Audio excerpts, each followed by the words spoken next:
It's Madden NFL 24, and we'll keep our eye on A.J. Terrell. He's been very productive from his spot in the secondary and could reach 70 tackles in this game. It's the Colts and the Falcons, and it's all just ahead on Madden NFL 24.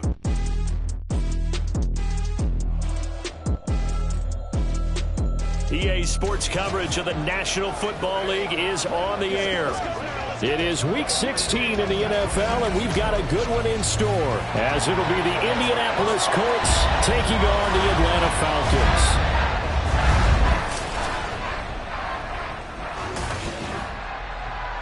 Hello again, everyone. Brandon Gaudin along with Charles Davis. And, Charles, we take a look at this Falcons team as they enter play. They come in feeling good after back-to-back victories. Meanwhile, for the visiting Colts, they've come in on a nice run of recent form, 4 wins out of 5. And the way they played last week defensively, you look at the tape, it looks like they had extra guys on the field, and they thoroughly shut down that offense.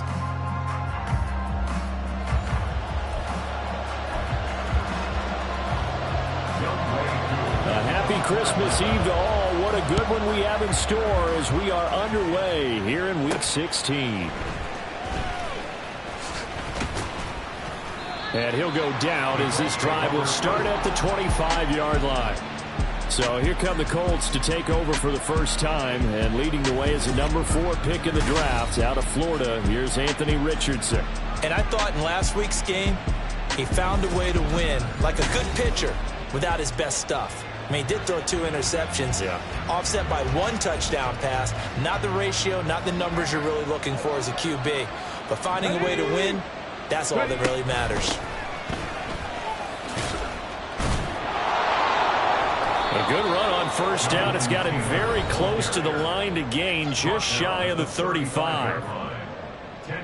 These are his numbers from last week's contest. And Charles, how do you think he ran the football? I thought he definitely had his moments. I did think that they could have utilized him a little bit better, and I'm definitely going to keep an eye on him to see how they're going to use him this week. Second down, another run with Taylor, and he'll be brought down right around the 37. 2 yards, good enough for a first. The Colts in trouble to start play, 6 and 8 on the year. And they come in feeling pretty good after back-to-back victories, CD. And I thought that they played pretty well last week. Their execution, their discipline, their resilience, all on display in that victory. And he slips up past the 45 before being tackled. The decision to keep it turns out to be a good one. 11 yards in the first down. That may be a sneak peek on this opening drive of what this young rookie can showcase, his legs. And normally, as you start a game, you're just thinking, can he get the snap? Can he hand off? Can he just execute? Instead, he doesn't waste any time unwrapping another dimension to his game. showing off those wheels and picking up some nice yardage. From the 47, it's 2nd and 5. And they'll go to the air now with Richardson. He'll let one go deep for downs. And he knocks the ball away, and it falls incomplete. You talk about this Falcon defense. This unit, they've struggled a little bit against the pass, ranked number 21 in the league. And I think you're going to see some changes in the offseason, whether it's through the draft, free agency, maybe even both. They definitely need some help in the secondary. He's got his man. It's Pierce. And he's got this down a yard or two shy of the 40 before he's out of bounds. A nice first down pickup on a gain of 6. Well, they kept it simple there, CD, only needing the short gain to move the chain, so they didn't want to go with a deep throw. They just go with that safer, shorter throw and able to convert. Nothing wrong with that at all, partner. Check the box, right? Make sure you pick up the first down. Offense is getting established. You're moving the ball. You're not turning it over. Check, check, check. They like what they're doing early in the game. Back to throw. Here's Richardson. And the Falcons get there. The Falcons get the sack. Down he goes. Lorenzo Carter. He's the one to get him, and that is sack number 7 for him on the year. A week ago, they dominated in the trenches. They got in the backfield for 5 sacks, setting the tone there on the opening drive. It sets the tone for the opposing team, doesn't it? Remember when you were a kid and you went to the theater and saw that horror movie and it stuck with you for a while and you were a little bit jumpy? But if you saw 5 sacks the previous week and you're the quarterback, it might be a little jumpy as well. It might throw off his timing. Yeah, it'd be jumpy, but I'm sorry, Bob and Linda wouldn't let me see a PG movie until I was 17. Well, that's just good parenting. They do get 10 back, but still a ways to go on 4th. And that's a play that's not uncommon on 3rd and long because the offense is just hoping that somehow they can get a guy in space and follow some blockers downfield. Does a pretty nice job there getting a few yards, but he ends up getting stopped before he gets the first down.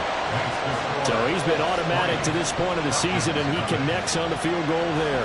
And what a luxury it is to have a kicker you can depend upon, partner, because he hasn't missed all year long.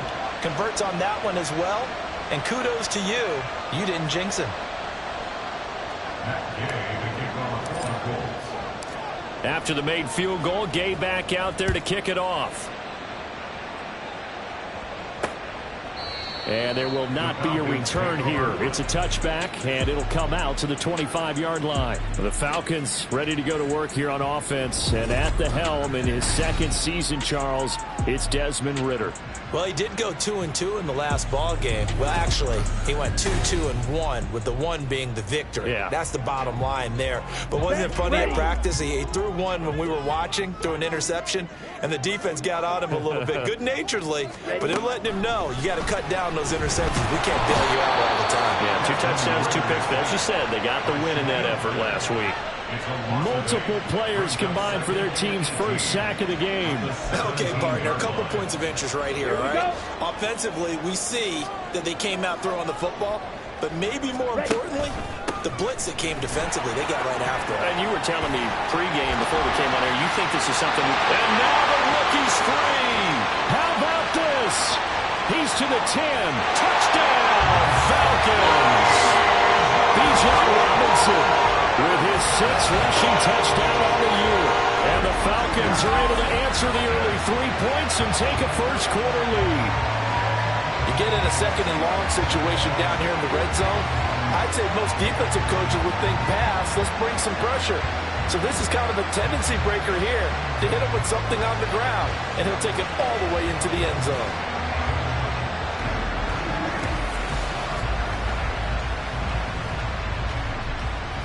Out comes the kicking team here for the extra point. He's got it. We'll see that opening drive field goal and raise it a touchdown, and that makes it 7-3. Following the touchdown, here's Koo to kick off.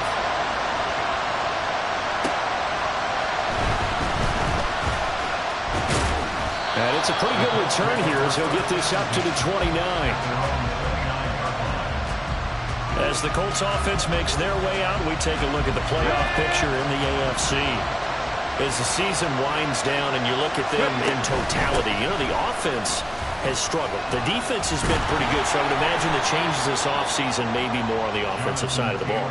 And this is where we always hear the term complementary football, because as you noted, the defense has played well enough for them to win games, and the offense has held them back. So they've got to reward that defense by improving on offense. I don't know if you make a change, a quarterback, running back, tight end, it doesn't matter. Get better players, better system, so they can play to the standards of the defense, and the win column will result. That one, a first down pickup of 8. He was solid last week, over 100 yards in their victory on the ground. They want to get that going again. Absolutely. What they also understand is that from week to week, it's not necessarily the same, but they want it to be, right? What they saw last week on the ground, they want to see in this game as well. And a solid run here as he'll pick his way down to the 42-yard line. 51 yards rushing for him here as he starts to close in now on 1,200 yards for the season. Well, they came into this game saying it was important that they set the tone and show that they can run the football.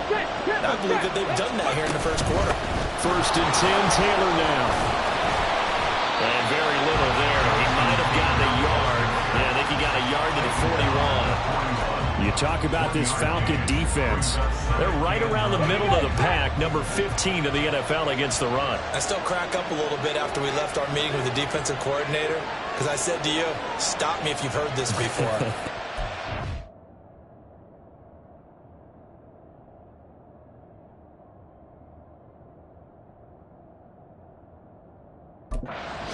Well, first order of business, we got to stop the run. Of course you do. He's got a good unit, but facing the #1 rushing team, they have to stop that in order to have a good performance. And he'll be stopped at the 35, but not before he picks up 7 yards. Well, this defense for the Falcons, they played extremely well last week in the win over Atlanta. And what I saw in film was a nearly unstoppable pass rush. 5 sacks last week, plenty of hurries given up. So now what do you do on offense? You just max protect, keep everyone in and run the ball, or maybe just 1 or 2 receiver routes in order to try and keep your quarterback upright. They're able to convert on third down, and that sets up a first and goal. That right there, a good sign for a team that's had trouble converting third down so far this year. They're in the bottom 5 in the NFL, but they come through there. Yeah, and I bet if we put our guy Marvin on the case and say, Marvin, tell us where they rank on third and what, right? I bet they're in the top 5 in the league on 3rd and 5, 3rd and 6, 3rd and 7 or more, because that's how you end up not converting. Just too much yardage to pick up on third down. Now a throw to the end zone on first down, but it winds up incomplete. Anytime the ball's thrown in the middle of the field, it's popped up in the air, I expect someone to catch. It doesn't matter whether it's offense or defense, because there's usually a great amount of bodies in that part of the field. In this case, no one came up with it. And from the 9, they get this to the 5-yard line. He'll get 4 yards on the carry there, and we will get to the end of the first quarter of play. After 1, 7-3 the score on EA Sports. Start of the second quarter, and it's the Colts in possession, as they'll see what they can do on 3rd and goal. Let's go now. Richardson now on 3rd and goal. Now this will be swung out wide for Taylor. Touchdown, Colts! Jonathan Taylor with touchdown number 8 on the year. And the Colts have retaken the lead. So a nice touchdown pass for the rookie there. And, you know, as they go down the stretch, look, they're not a playoff team. This is just confidence building and growth time for him, right? Yeah, it's a game within the game, isn't it? Because every team wants to win all games on their schedule. But the development of this rookie quarterback is paramount for this team. So you're exactly right. Every rep, doesn't matter what the game, what the situation, what the score, valuable for him, valuable for his team as they look towards next year.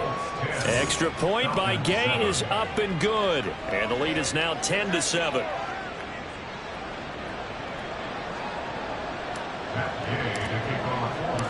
After the touchdown, it's Gay to kick this one away. And this will not be brought out. It's a touchback. So for the second time in this one, we get set to see the Falcons offense.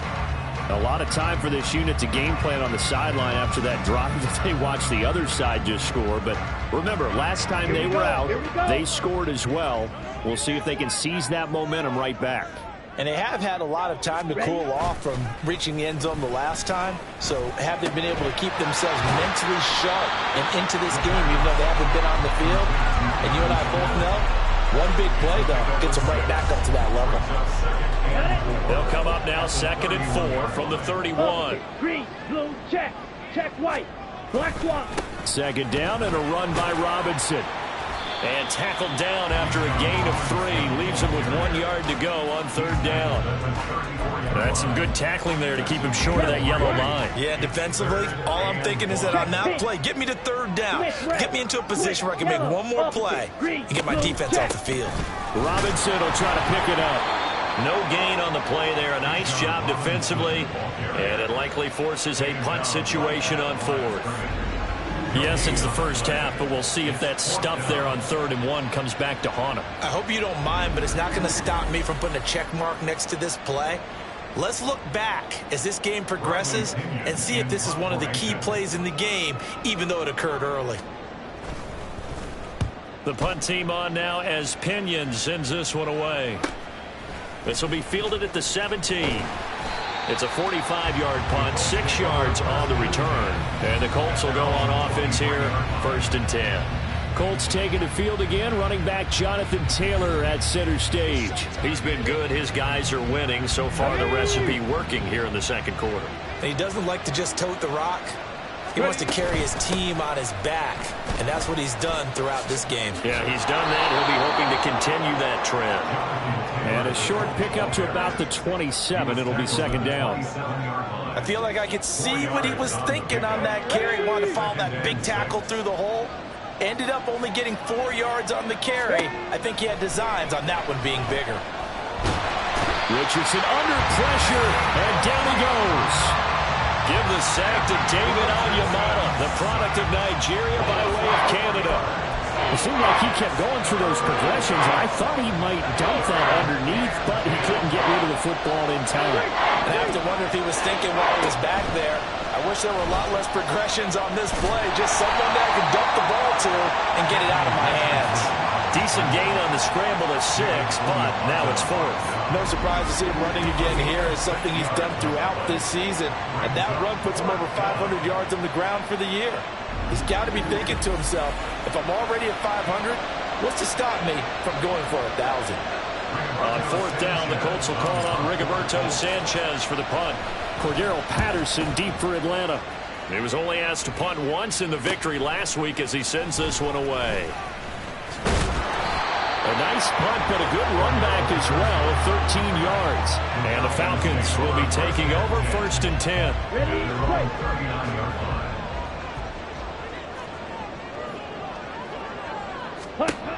Ritter will set up to throw it. And his throw is incomplete. We saw a lot of that a week ago defensively from him. AFC Defensive Player of the Week. Just always seems to be around the football. I like your observation there. Understands the game, understands positioning, can put himself in the right spot, and then make a play on the football. Ritter. He's got this to Algier. 4 yards the gain, and it'll bring up a 3rd down. I think the best offenses love to get the ball to their running backs in open space because they have the ability to make people miss, and they also have the ability to run over people. And if you do that throughout the game, after a while, they might just run through some of those tackles and go a long way. Well, we saw him shed a nice tackle on that play. Now throwing on 3rd down there, but he cannot connect. Yeah, that's a nice job there defensively to blanket those receivers on 3rd down. And as a quarterback, all you can do is just loft one toward the bench. Not too close, mind you, and live to punt the football. So they're forced to punt on 4th as this one's away. This is taken at the 15. We'll call that a punt of 38 yards officially. And out will come the offense as they take over. Here comes the Colts offense now as they make their way onto the field. As we eke closer and closer to intermission, Charles, remember last time out they punted. They would love to get points here, especially if this is going to be their final possession of the first half. Yeah, and this is what close games feel like because the pressure is on both sides, but sometimes the pressure is a little bit higher on the team with a slight edge because they're trying to hold on to that, trying to increase it. Let's see how this one continues. Richardson looking to throw this. Flushed out right. throw here is incomplete. I like the calmness of how he played the ball here. No panic in his eyes as that throw arrived. Tracked it from the moment it left the quarterback's hand. And that's just where he needed to be to knock it away. On third down, here's Richardson. Eluding the pressure right. And that's going to be too high. Out of bounds and incomplete. How about some applause for the defense there? They forced him to throw that one into coverage, and just like that, they're staring at a fourth down. Well done. To punt on fourth down, here's Rigoberto Sanchez. His first punt, 45 yards. This looks good as well. And take it right on the 30. 44-yard punt, return of 9. And it will be Falcon football. Atlanta now coming out on the field. Charles, a very uninspired effort. The last time we saw them out there was a quick 3-and-out, and they punted the football. Yeah, and you never want to get stopped so soundly during a series, but what would be even worse now is letting it happen again right here. They've got to get going. And he'll be brought down by the Colts. It'll be a loss of 10, and it'll bring up second. Well, competition comes up in so many different ways, and right now, this unit, their competition is who's going to get to the quarterback the most times. How about 5 sacks last week? We just saw their first one of this game. Come on, set. And the job becomes twice as difficult now. After the sack, it's 2nd and 20. Set. Robinson on a give right side. Give him 4 yards there, but still in a big hole. 3rd and long. Well, if you're a football guy, that's a pretty run because everyone is in sync right there. Obviously, the guy carrying the ball, but how about the people up front? Leverage, athleticism, they created some nice space for him. Ready up. And for the Colts, an extra defensive back in there now on 3rd down. Set, hut. Ritter back to throw. And a quick throw here, that's complete. And he's going to be stopped up right at the line of scrimmage. Now the Colts going to burn the second of their timeouts. So as they talk it over, we step aside. So on now is the Clemson man, Bradley Pinion, to punt this one away. He's been a busy man here in this first half as he gets it away. This is taken at the 23. That'll be a 43-yard punt, but a net of just 33 following a 10-yard return. And they will take over 1st and 10. And now Indianapolis set to take the field. The crowd may be losing just a little bit of the edge after back-to-back punts. They want some big plays. They want to see some offense. They want to see somebody break away, whether it's through the air or on the ground. Now it'll be interesting to see where the patience is on both sides. Each head coach, can you hang in there and not try and force something that could put your team in some jeopardy? 2 minutes remaining in the first half. 10-7, our score. Hold it ready.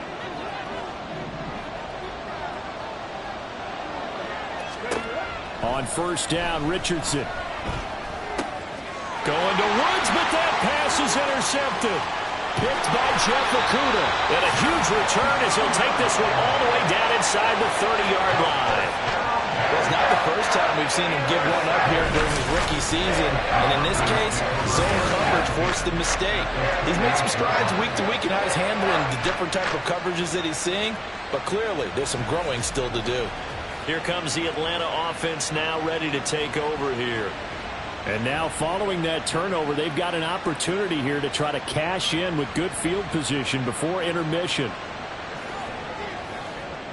Let's go.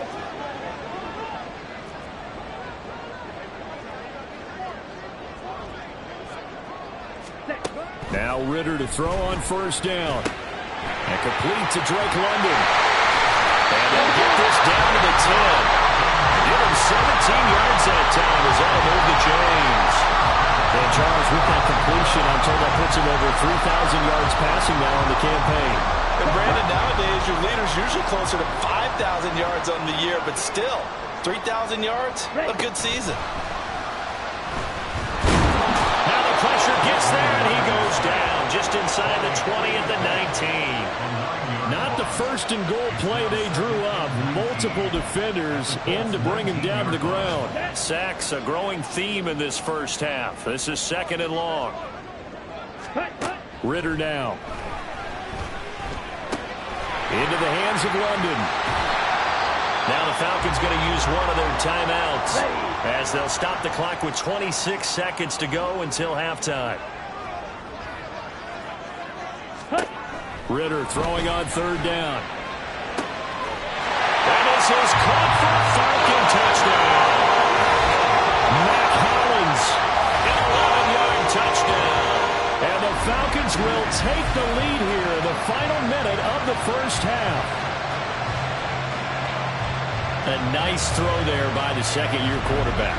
And I don't believe that's the kind of play he would have made as a rookie, because usually your rookie season is a continuation of your college days. A lot of one read, and if you don't have it, you just take off and go.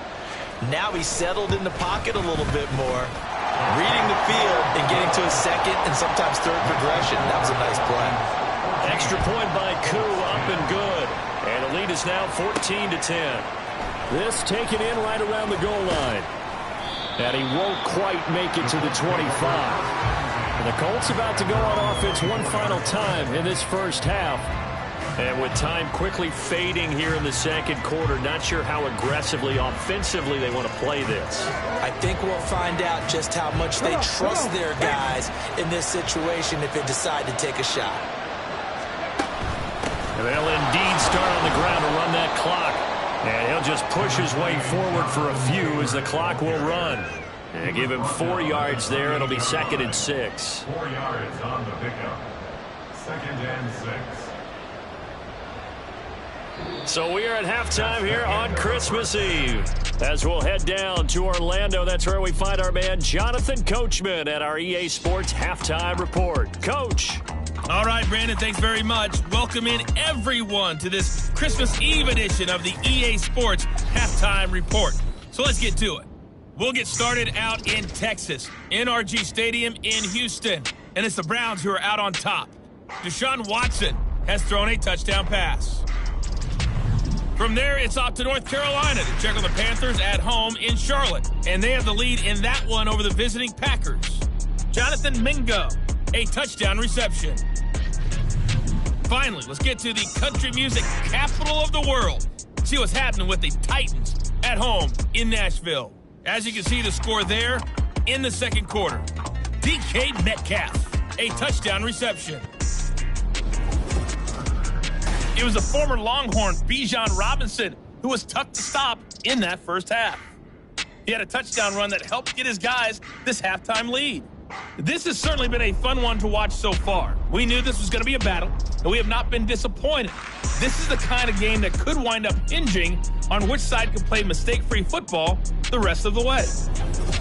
We're just about set to get back to it. Both teams making their final adjustments, and we'll head back to Atlanta and rejoin Brandon and Charles. Okay, Coach, adjustments likely going to play a big role in this third quarter in what's been a tight contest so far.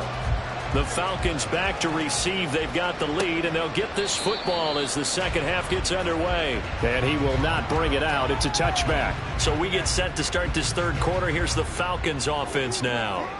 And they've got the lead. CD, what do you think the message was at halftime? I don't think the message was too drastic, I think, at the half, or that they need to change things too much. I do think the offensive line could play a little bit better. I think they'll try and help them out more. They'll probably keep a tight end in a few more times and maybe add a running back to the formation and pick up those pass rushers, because they probably allowed a few too many sacks for comfort in the first half. Ready. Going play action. Ritter. A quick throw there is incomplete. I see the surprise in your face there, partner. That is a rare incompletion from him. He's been on point this entire game. He has percentage completion-wise way up. Not that time. Third and short. Ritter. And he'll complete this one to Patterson. And he's going to have a Falcons first down. It won't be by much. He needed 3, and he got 3, barely. But the mark shows first down. Caught that look from you there, partner. I think we're on the same page on that one. Just his first catch. I think we both thought he'd be a little more active in the passing game. Let's see if that's the start of them trying to get the ball to him a little bit more here in the second half. And that'll hurt the average a bit as this time they're able to get him behind the line. DeForest Buckner using that size to force his way in there and make the stop behind the line. And plays like that are exactly what this defense needs here early in the second half to give it a little spark. I think their halftime adjustment, what they talked about, maybe it was just a little inspirational speech. Who knows? But it looks like they're ready to go. And he'll get up to the 43-yard line. Quarterback run good for 10 that time, but it does lead to a third down. Well, partner, for a few years there, we thought this read option play was going to take over the whole NFL. It seemed like everyone was using it, but it has been scaled back considerably in the last few seasons, mainly because people worried about their quarterbacks getting hit. But when you call it at the right time and you use it properly, you see the type of gains you can get. A nice chunk of yardage there by the quarterback. A little football one-on-one there. You just see the receiver trying to run down the defender, meaning he goes right at him and really trying to move him a little bit towards the center of the field so he can put his foot in the ground and break to the out, to the sideline, and make a catch. Ritter looking to throw on 1st and 10. The Colts are going to get him. Down he goes. Quiddy Pay.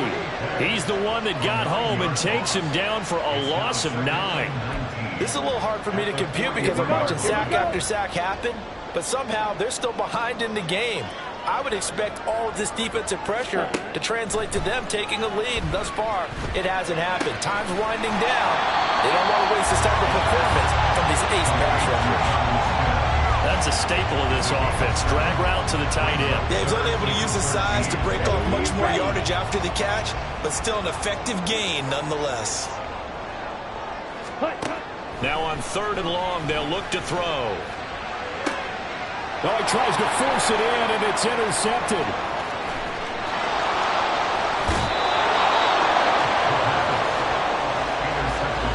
That is a tough way to start the third quarter. You get the football open to drive it down, put it in the end zone, and take the lead. Instead, they give them the football. And I think the key here is for them to not get discouraged. That is not how they drew it up, not how they saw it in their minds. But there's a long way to go in this game. You know, they've just got to find a way to come back one play at a time. Yes, it's a cliche, but they can get it done. Here's the Colts now as they get ready for their first possession on offense of the second half. Their defense did its job, forcing the takeaway there to start the half, and now can the offense follow suit? And you'd better believe that one side of the ball feeds off the work of the other, so they'll want to come out, establish some rhythm, and go down and take the lead. The tackle made by the linebacker, Joe Schobert, from the 41. Here's 2nd down and 8. Richardson out of the shotgun. And they're able to get this one past the 30 to the 25-yard line. Able to make something out of nothing there. 17 yards and a first down. As we both know, there was a lot that went into why they made him their first-round pick this year, and part of it was what they saw in college, his playmaking ability when things break down. As soon as he saw he wasn't getting a lane to throw, he pivoted and found an alternate way to the marker. Here we go, here we go.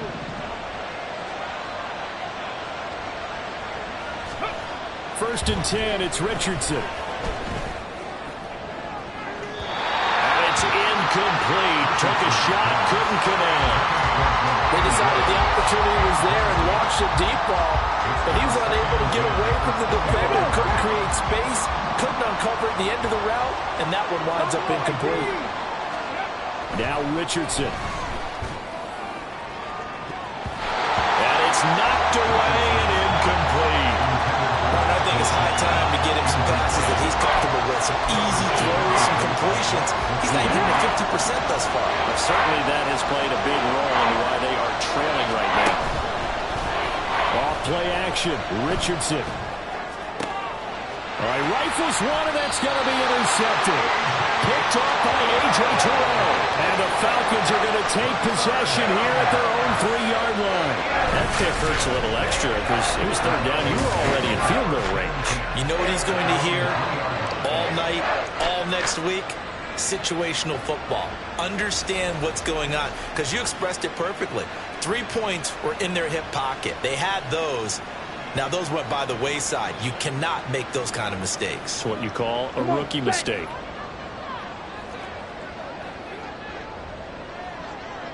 Ready. They start on the ground with Robinson here. And he maneuvers up the middle for 3, and it's 2nd down. And that's frustrating for a defense because they've got them pinned down deep. And on the first play, they gave up a run that keeps an offense on schedule. Yeah, because 3 to 4 yards, that's all you're looking for right there, right? That's absolutely perfect, really, as a play call. You get 3 to 4 yards on first down. That's what they talk about us all the time, about being ahead of the chains or on target, ahead of schedule. They were after that run. Officially no gain on the play, and they're left with a 3rd and 8. Here now, a 3rd down and 8. Working from the gun, Ritter. Flush to his right, and he'll hit the deck, but he did not get there. Only able to get back a yard for his efforts, and that leads us to 4th down. And, partner, I would guess that in his headset he was hearing from his coach, it's 3rd down, don't take a sack. And in this case, he's able to avoid the pressure and get out of there. He doesn't get the first down, but he does turn a possible loss into positive yardage. Here's Bradley Pinion now, as he'll punt it away for the 4th time today. It's fielded at the 45. So a change of possession here on the punt. And the Colts are set up well as they take over 1st and 10 on the short side of the field. Here comes the Indianapolis offense now as they get set to take over. And both of these defenses have been stifling these last few drives offensively. Just not able to get anything going, so what needs to change? And a lot of the guys will go back and review, so to speak, because everyone has someone assigned to how did each play work. Okay, what did we use that kind of worked for us during this game? Try and get back to some of those plays, as well as the possibility of showing something you haven't shown already in this game and trying to change things up. We'll see if they take the advice of Mr. Davis. And maybe a measure of revenge there. He's had his way in this one, but this time they get him behind the line. It'll be a loss of a yard, and that's going to lead to a 3rd and 4 coming up. Well, that was one of the few times they've been able to contain him thus far. He's over 100 yards for the game, but he lost a bit off his total on that carry. Now it's Richardson. Escaping the pressure right. And he can't find a receiver, and he's brought down. Lorenzo Carter picks up his 2nd sack of the afternoon. We've seen him escape similar situations earlier in the game and get away for pretty good yardage. At that time, they get him down. Yeah, they've had enough evidence that he can get away and run for good yardage, haven't they? That time it felt like, okay, enough of this. Let's play it the right way and get him on the ground before he does any damage. Trying to get one more in here before the quarter breaks. Ritter on 1st and 10. Looking left side, and he's got him in. That's Smith. And he'll get this up past the 25 before he's out of bounds. A gain of 8 there on the play. And they'll be left with 2nd and a couple. We're off to the 4th quarter here on Christmas Eve. This is the National Football League on EA Sports. Back now here on EA Sports. It's the Falcons. They've got the football. They've got the lead as we get set to start the 4th. Ready? Ritter off the play fake. Throwing quickly there, but it's incomplete. Drake London, his intended target, and it's 3rd down and 2. They'll come to the line, needing only 2 yards to gain the first here. Ritter, he wants to change the play here. On 3rd down, Robinson. And he won't be close to a first down as he runs into a wall right around the line of scrimmage. Call it no gain there, and it leads to a 4th down. As usual, the hallmark of a good run defense, linebackers making plays near the line of scrimmage. Absolutely nowhere to run there. Here's Bradley Pinion now, as he's on for the 5th time here today.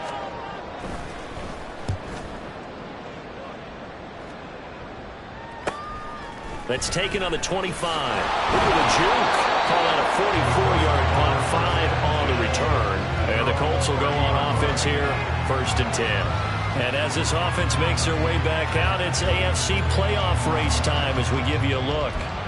Their defense accomplished step 1 of the mission. They forced the punt. Now they'll look to erase that deficit and take a 4th quarter lead. A carry by Taylor to start the drive.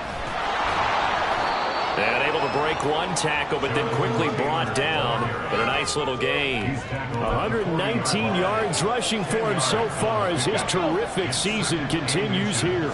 In need of only about the length of the football here on second down. They go to the ground again with Taylor.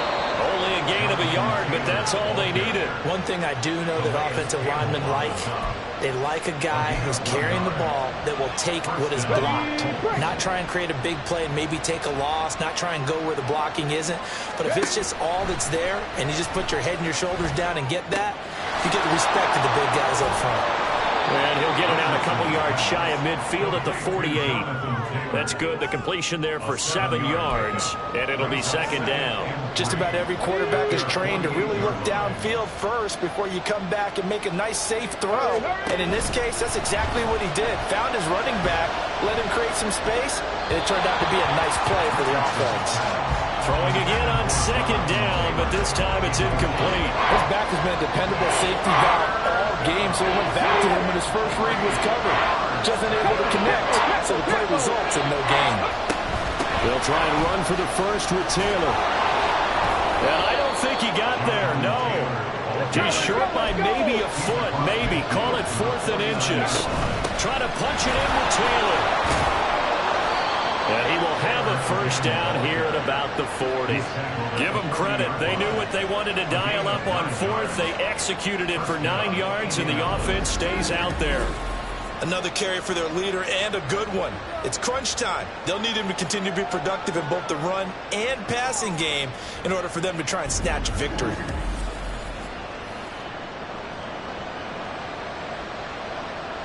A new lease on life after the 4th down conversion. Here's 1st and 10.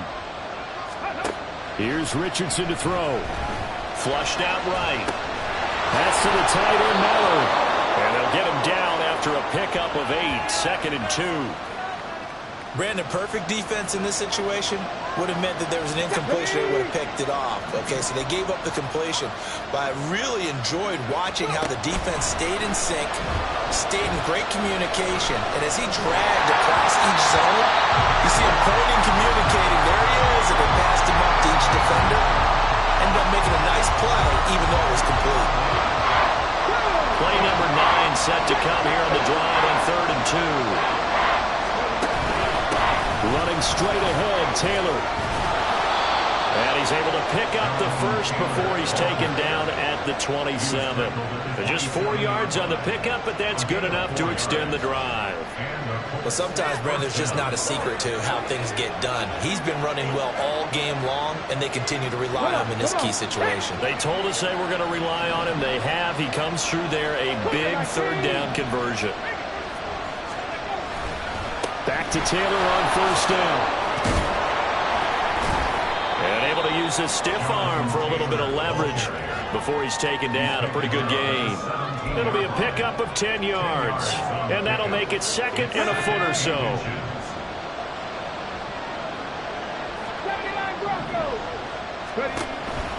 Richardson off the play fake. Sliding out of the pocket. Looking for Pearson. He's got him. Touchdown, Indianapolis. Alec Pierce. His first touchdown on the year. And the Colts have moved out in front here in the 4th quarter.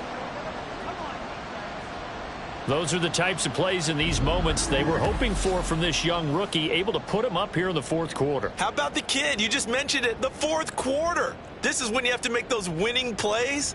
That's what he just did. Doesn't ensure anything, but he certainly gave his team a heck of a chance, didn't he? Now an important extra point here to stretch this lead to a field goal. He's got it, and this is indeed up to a 3-point lead. A pretty long drive that time, 11 plays all told. And it was capped off by a touchdown catch from Alec Pierce. Following the touchdown, here's Gay to kick it away. And he'll just sit on this one as their drive will start at the 25. Atlanta regains possession of the football. The pressure is on now. They're being shut out here in the second half after a decent first half offensively. And they need their best drive of the game right here. On first down, Ritter. This pass is caught by London. And they work this well upfield across the 35. 23 yards on the play. And here we are in the fourth quarter, following the Russian drive, and what would be a go-ahead touchdown. And you and I both know this is where you need a quarterback who can keep his cool back there. Not just for himself, but to keep the rest of the team relaxed too. Here we go. So one play, and they're already just shy of midfield. Back to throw, Ritter. Rush coming, and he's taken down. Quiddy Pay able to get in there for his second sack of the afternoon. And it has been a rough afternoon for him trying to get rid of the football. See, that's now 5 sacks. How'd you like to be the offensive coordinator, the offensive line coach, trying to come up with an answer for this pass rush? What blocking assignments do you change? Can guys play a little bit better? And we're seeing the end result on the scoreboard. Long day in the pocket for their quarterback. They'll come up now. This is 2nd and long. He forces one there. It's a potential dagger as it's intercepted. And the Colts will take over here as they get it up to the 43-yard line. CD, I know it's just his second year in the league as a quarterback, but that's going to be one when he flips on the tape. He's like, I shouldn't have thrown that ball. No doubt about it, and his coaching staff will be emphatic about he shouldn't have thrown that ball. But remember, second year, as you noted, on-the-job training, so he's got to take this feedback that he's getting, negative or otherwise, and turn it into positives moving forward. And the Colts getting ready to go. Another important fourth quarter series coming up. That last INT helping to maintain their slim advantage. They'll start with the option. And they're going to stop him right at the line of scrimmage. Just no cutback lane to be found whatsoever. 2nd and 10. 3 points separating these two sides with 2 minutes left to go in the fourth. Another running situation on the doorstep as they come up 2nd and 10. Let's go. They give to Taylor out of the gun. It's a pretty strong running there as he'll take this across the 50 and down to the 44. Not totally home free yet, but it's looking good as they come up 1st and 10. 5 points of contact necessary at this stage as they'll run on first down. Whistles now and a timeout. So defensively they burn it here with 1:51 left. On 2nd down, it's Taylor. And all the way inside the 15 before they drop him. Falcons going to use their 3rd and final timeout.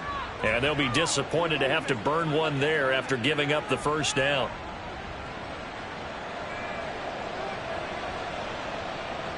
Got it. Ready?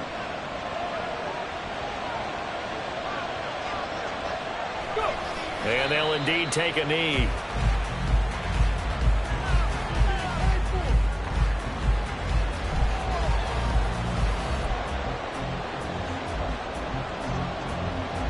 Let's go. 2nd and 11 now. From the gun, it's Taylor. And he'll get into the end zone. Touchdown, Indianapolis. Jonathan Taylor, his 2nd touchdown of the game and his 9th on the year. And the Colts are able to build on to their fourth quarter lead. What a huge touchdown that was, obviously, here in the late stages of the fourth quarter as they try to put this one away. And, Brandon, when they watch the film after this week, they'll be very proud of every rep if they close this game out. Just a few snaps remaining. They can't relax just yet. Extra point by Gay is up and good. And his guys will take a 10-point lead. After the touchdown, it's Gay to kick this one away. And it'll come out to the 25 as he will not attempt to return. So now Ritter and the Falcons down 24-14. A little over 80 ticks to go. They're going to need a Christmas miracle to pull this one out as they've got it 1st and 10. Set, ready. Here's Ritter. That's caught by Pitts. Obviously, this has not been a banner game throwing the football. So what you got to do, you got to kind of down focus, don't you think? Find the tight end, take some easier completions. The interception last drive. There he hits the reliable target. They'll try again here. 2nd and 10. Ritter. And that'll fall incomplete. He was hit just as he let that go. And now it's 3rd down. We've seen this quite a few times in this game. Offensive line unable to keep leverage, unable to keep people away, facing a lot of pressure. Fortunate just to get rid of it. One of the reasons they're down is that inability, though, to stop the pressure. We saw another example of it there. And a big loss here as he's taken down. No choice but to go. Here's 4th down now.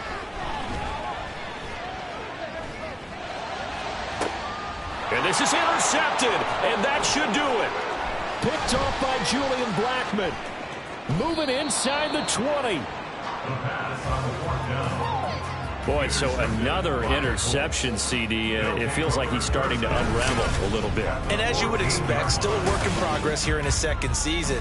He has to start ironing out some of these mistakes, though, because now his head coach, his offensive coaches, they have to evaluate whether you keep playing him and let him work through it, or you start thinking about going to his backup. And now Indianapolis set to take the field. And they've got this one in hand. No timeouts remaining defensively, so this one should just be one kneel and then handshakes.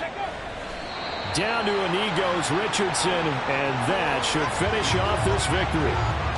Yeah, it's fun to kneel down in front of your home crowd, but when you go on the road, that band of brothers attitude, right, just us against the world, and get it done, how happy are they? I remember a coach at a previous stop telling me, you get a win on the road, doesn't matter the opponent, get out of there like you stole something, and they did in this one. Well, that second half, Charles, a little bit different from the first. Not only did we have the lead change after intermission, but they were able to pitch the shutout in the second half and get an impressive victory. And what's the old expression? That's not quite how I saw it playing out in my head. You know they didn't expect this at all. As you mentioned, went into the half of the lead. Losing the game is one thing. Getting shut out in the second half, that's a surprise. So for the Colts, their hopes of a winning campaign stay alive as they move to 7-8 now on the year. And they will head back home next week. Meanwhile, for the Falcons, they're guaranteed now a sub-500 season as they fall to 6-9. And they'll try and turn things around next week as they have a date at Soldier Field with the Chicago Bears. That'll do it for us. I'm Brandon Gaudin alongside Charles Davis. Thanks to our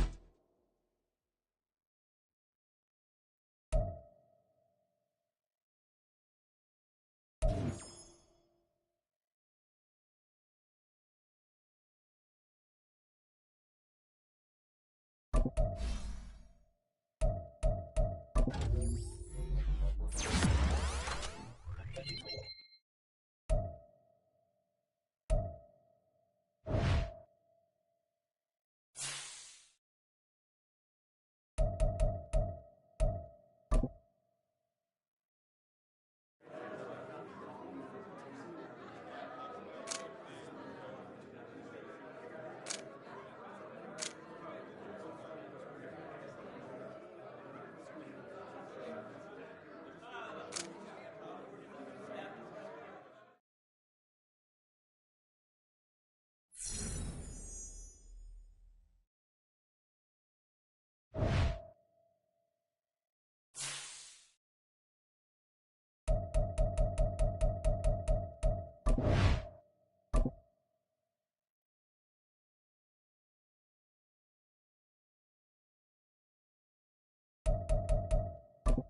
you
It's Week 17 of the NFL. Coming up, we've got Jimmy Garoppolo. After his last game, he's now across 3,000 yards for the season. It's the Raiders and the Colts. All that and more coming up next on EA Sports.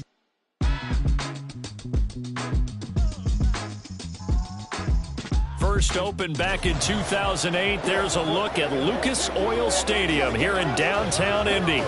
Today, Week 17 is upon us, and we've got a good one in store here, as it'll be the Las Vegas Raiders taking on the Indianapolis Colts. With Charles Davis, I'm Brandon Gaudin on this final day of 2023, New Year's Eve. Folks are fine-tuning their resolutions. Fitness clubs ready for that January boon. But these two teams have one more important piece of business to take care of before the calendar turns to 2024.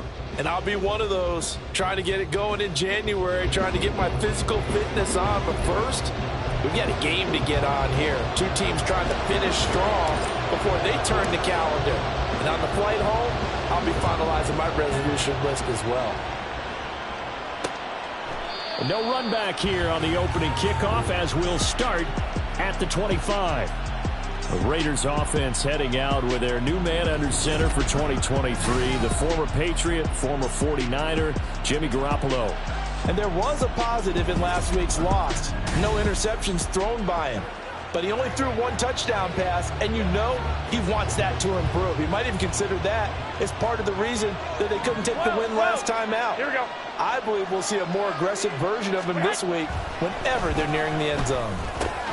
Garoppolo's this throw brought in here by Mayer. And he's going to be dropped following a pickup of 7 past the 30 to the 32. So this defense for the Colts, they were excellent a week ago in that victory over Indianapolis. And what keyed their victory? The pass rush. Got to the quarterback 6 times for sacks. And plenty of other turbulence in the pocket for him as well. Hard to throw the ball downfield when all you're seeing is opposing jerseys come at you. And Jacobs is going to have a Raiders first down as he'll get this up to the 39. That's a nice run right there, able to get to the outside. And so many times defenses say, okay, we've got you hemmed in. But if you're running the football, at least you know where everyone is coming from. You don't have to worry about the backside at all. That allows you to run with a little bit more confidence as you traverse down the field. And he'll get this one down near the 20-yard line, just shy of the 20. 39 yards there, a big one. A couple of nice carries back-to-back here, establishing the ground game a bit. Yeah, these aren't bare-bones runs now. I mean, they're getting substantial yardage, the kind of yards you're looking for, right? Let's go ahead and use a cliche. Stay ahead of the change, right? 5 or more yards each time. That's what you're looking for in setting a tone and getting your offensive line going. Good sign on the opening drive. So the big play gets him all the way down to the outskirts of the red zone here for 1st and 10. They'll stay on the ground with Jacobs. And he's got 4 down inside the 20 to the 18. When you find that kind of yardage, you couldn't be more confident as a ball carrier. And guess what? You're going to go back and tell your offensive coordinator, I'd like to keep carrying it, thank you. A quick throw out to Adams on the perimeter. And the Raiders are going to have a 1st and goal as the tackle is made at about the 5. And he's top 5 in the league in terms of receiving yardage because of plays like that. What have you seen from him on film that you like so much? Well, I'll strip away everything else and get to what we call the moment of truth. And he is in. Touchdown, Raiders. Josh Jacobs with his 13th rushing touchdown on the year. And the Raiders will jump on top with the game's first score here this afternoon. Well, first quarter, maybe too early to talk about statement drives, Charles, but that sure seemed like a statement drive right there. Well, if we're going to talk about statement drives, I think what they're saying is we're going to establish the run. They gave it to him early and often on this drive, and he wound up taking it into the end zone. Extra point by Carlson, up and good. And it's now a 7-0 game.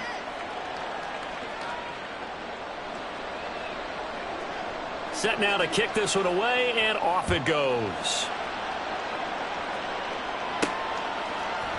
And we'll see a return here from the end zone. Oh, a good-looking return set up here. And they'll start this drive just across the 30. Pretty nice work on the return.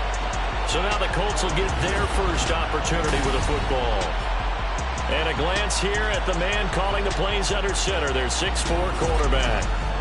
The moment Anthony Richardson's name was announced as the 4th pick in the 2023 draft, it changed the landscape and probably our viewing habits with the NFL. He is must-see viewing. Tremendous athlete, not a lot of experience, but the ceiling as high as it possibly can be. The numbers for him from a week ago. And Charles, how do you think he ran the football? I thought he definitely had his moments. I did think that they could have utilized him a little bit better, and I'm definitely going to keep an eye on him to see how they're going to use him this week. Now 2nd and 9. Up the middle, here's Taylor. And he'll be tackled right on the chalk at a 45. Give the Colts 13 yards and a 1st down. Last week, of course, the great performance, over 200 yards. He still wants to be fed. And they should. That's exactly what you should do. I have not yet met a running back that's run for over 200 yards that says the very next week, hey, let's back things up. I don't need it as much. No, they want it more and more. They're going to be ready to go because they think that's going to happen naturally now. Give them 3 on 1st down. It'll set up a 2nd and 7. And they'll go to the air now with Richardson. Eluding the pressure right. And he's out of bounds as he gets this down to the 45. 6 yards there off the scramble, but it'll still leave him with a 3rd down. I did like his decision-making there to make sure they picked up something instead of forcing a throw. Now they've got more manageable play coming up to try and pick up the 1st down. Richardson hit it, he fumbles it. And the Raiders pick it up. And they'll set up shop in enemy territory at the 45-yard line. So that play, I mean, it was pretty well blown up from the start, and it results in a turnover. Yeah, when you're running the option like that as a quarterback, you have so many different keys and reads to make that sometimes as you're making them, you're not protecting the ball the way you should, and it gets popped free. Here comes the offense again, and let's focus on Josh Jacobs for a moment. He had the touchdown last drive, now up over 1,300 yards on the season, and still plenty of time in this game for him to keep those numbers climbing. And I like the fact that it's a number that you're not worried about protecting. Because if you're trying to get around, if you're trying to get over 1,000 yards, you get a little nervous, right? At this point of the season, you have a few losses, now you're back below 1,000. Here, you're just trying to climb a big-time total even higher. Give him 19 there as the drive marches forward. When you get a big tight end like this, sometimes it takes more than one man to bring him down. Oftentimes, your best bet, just jump on and hold on and wait for your teammates to arrive to help get him on the ground. Garoppolo on 1st down. It gets it right back to Mayer. Touchdown, Raiders! Michael Mayer, his 4th touchdown on the year. And the Raiders are able to strike quickly to add on to their lead. They've got to be thrilled on the road right now. Touchdown, turnover, touchdown, and quickly trying to make it 14-0. Yeah, and mentioned it already. On the road, to be able to go into someone else's house and establish a start like that, obviously your confidence rises in a big way, and you're putting some doubt in their minds. Extra point by Carlson, up and good. And that'll make the score 14-0. The kickoff unit is out on the field, and they will send this one away. And here comes a return from a few steps into the end zone. Oh, a good return up past the 30. And a pretty slick return there. Almost got it to the 45. Officially, they'll call him down at the 44. The Colts offensive unit ready to see what they can do here. And with the final fortnight of games upon us, teams jockeying for position. Some of these games really starting to take enormous importance, as they always do this time of year. I like how you use fortnight. Hey, you're impressed, aren't you? I am impressed. That means 2 weeks, if I'm not mistaken, correct? That does. But how about exactly what you're talking about? Going down the stretch, how much importance is placed on these games. Look, everyone talks about every game's important. When you get to this time of year, maybe that importance gets quadruple. And that's where we are right now, to see who can make their last run, their last push to get into the playoffs. It's a pretty strong running there as he'll take this across the 50 and down to the 44. Right off the bat, it's a first down to start the drive, 12 yards. So you're down early. How do you get back in the game, maybe establish the run? I think they're trying to do that. Now, I'm with you on that one, and what I like about the message is that there's no panic from the head coach. He's already told his offensive coordinator, let's run the football, let's get things settled down a little bit and find our way back into this game. Able to avoid him at the 40. Skirts by him at the 35. And that's going to be another first down. Good running for him to start the drive. This one, 11 yards. 40 yards rushing for him now. He's carried the ball just 5 times. Usually we see runs like this as the defense breaks down later in the game, but this guy is setting the tone early, running through all types of tackles and putting the defense back on its heels. They run the option here on 1st and 10. Yeah, that play is blown up, losing yardage back at the 35. Play 3 of the drive not as successful. They go backwards after those 2 first down gains. This defense is a difficult one to prepare for, one of the best in the league. They'll come at you from all angles, and they did a nice job there stopping him for a loss.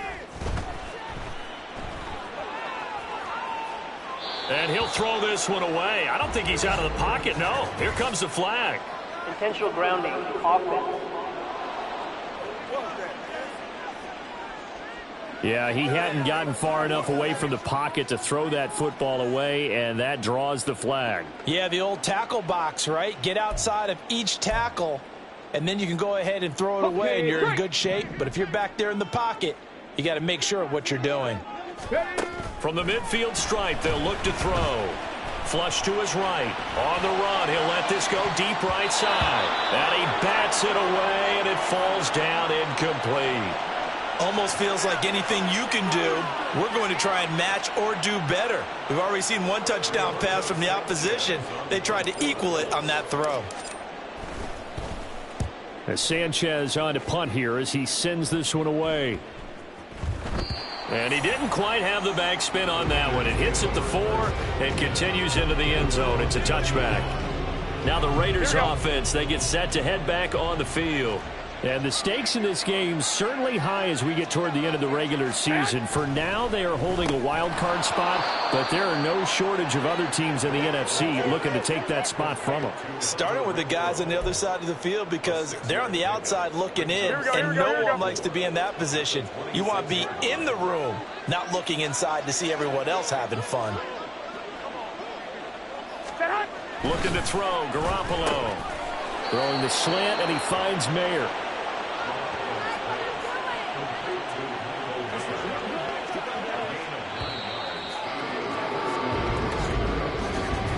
14-0 the score. This is the NFL on EA Sports. Second quarter now, and it's Las Vegas with the football. As they've got it with a 1st and 10. Now Garoppolo. Pass thrown to Adams. He's got it on the crossing route. They'll give him 4 yards there, and that's going to bring up second down. It's a game of matchups, and that's why you take your receivers and move them around a bunch, especially your best guys. And when they work out of the slot, you often hear the coaches talk about how great it is because it gives you a two-way go. You can break out or you can break in. That makes it hard to defend. And not much room to speak of. He'll get about 3 up to the 41.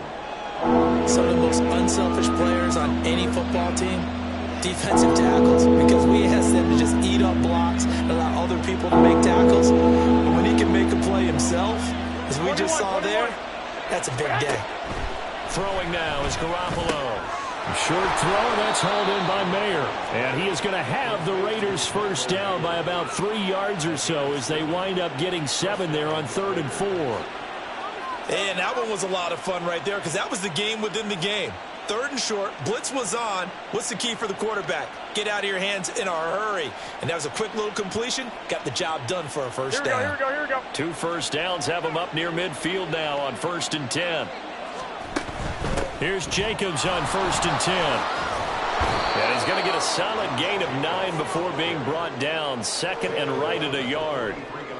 That's a strong pickup right there on first down. And as this drive goes on, we're seeing an offensive line and running game imposing its will. Once again, it's Jacobs. And this time he's able to take it down to the 42. Able to get the 1 yard he needed, but nothing more. 2nd and 1, and people want to run the football. This is where every back in the league is supposed to do exactly what we just saw there. Pick up the first down. Here we go. Garoppolo now, first down throw. And his throw's going to be incomplete. After watching him drop that slant, I can hear my old coach's voice ringing in my ears right now. You can't run with the ball until you catch it. Trying to get those rack yards before he secured it. To throw, it's Garoppolo. He's going to find and complete it to Renfro. They get 6. That'll leave them with 3rd and 4. One thing you're hoping for when you run drag routes, you're able to hit a receiver in stride, and he can pick up a lot of yardage after the catch. But in this situation, the defense was effective, able to stop him before he could get a good head of steam going. Pass incomplete, but the flag in the backfield, and this might be a roughing call. Personal foul, roughing the passer, defense. Now, you don't want to any point, but it adds a little extra. Down upcoming. Instead, that mistake resets everything back to first down, which means they have to stay on the field longer to try and stop this drive. A 14-yard pickup. That's 14 yards on 2 straight plays. Just picking up yardage in bunches here these last few plays. They have moved right down the field, and just like that, they're going to be set up with a 1st and goal.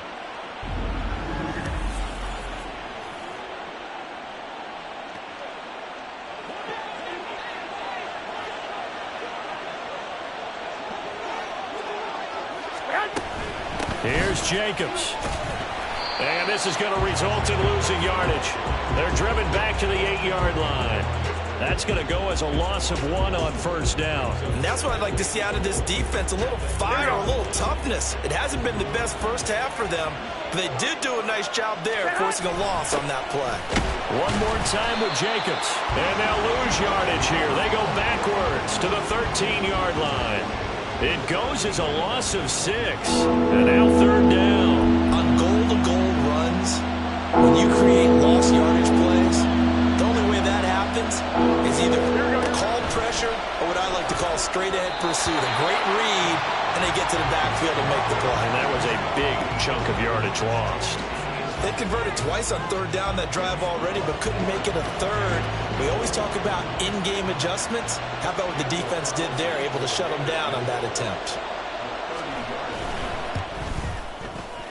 The kick by Carlson is good, and that will extend their lead even further.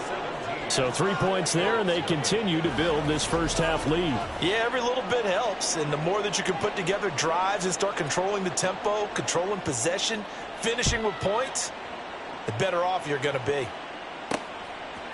From a couple yards deep, he'll bring it out of the end zone. And a nice return sets him up pretty good here right at the 30-yard line. Here comes the Indianapolis offense now as they get set to take over. And, partner, let me make a quick pivot here. Season winding down. They're number 32 in offense this year. The last in the league. Where do they go? Anywhere and everywhere. Richardson hit it. He fumbles it. But fortunately, he's able to recover his own fumble, or that could have been trouble. We always hear a lot of veterans on the defensive side of the football. They talk about smelling blood in the water, putting pressure on a rookie. They got to him there to force it free, but couldn't recover it. And you mentioned the pressure. Rookie quarterback, you're going to bring more pressure at him at all times because you don't know how he's going to hold up. He was fortunate there. Luck was on his side, able to recover that fumble. Oh, he tries to force it in, and it's intercepted. Picked off by Trayvon Merrick. And he's able to get it back to right around the 27. The rookie was trying to push it downfield, but the safety bit him. And he'll learn that you have to hold the safety. And you do that with your head movement, your eyes, sometimes your shoulders. Hold the safety so that you can get back to the throw that you really want to make. He got so excited thinking his guy was open that he made it easy for the defensive back to go get the football. Las Vegas' offense back out there ready to go.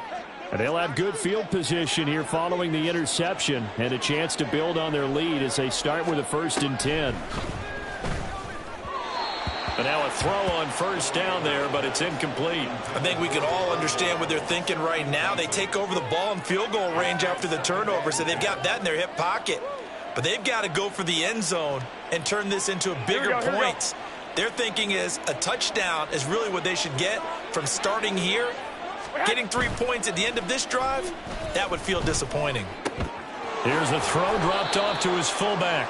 9 yards, not quite enough, and they'll be left now with 3rd and 1. It's pretty easy to overlook the fullback when you're making your assignments defensively in the pass coverage game. But in this case, they made him pay for that oversight and picks up a nice gain. Garoppolo to throw on 3rd and 1. Mayer there to bring it in. And he is going to have the 1st down, and that is going to take us to the 2-minute warning. And the Las Vegas 1st down. Here we go.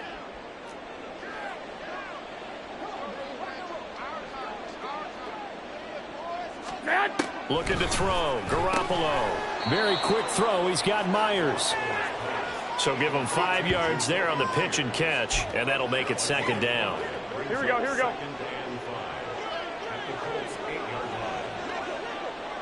Hey, go. To throw is Garoppolo. This is caught. Touchdown. Jimmy Garoppolo with his 2nd touchdown pass of this 1st half. And the Raiders are able to add on to their 1st half lead.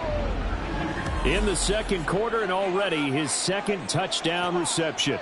Absolutely the definition of a difference maker here in this 1st half.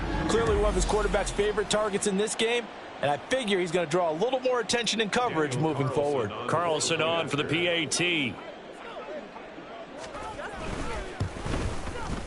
And the lead is now 24.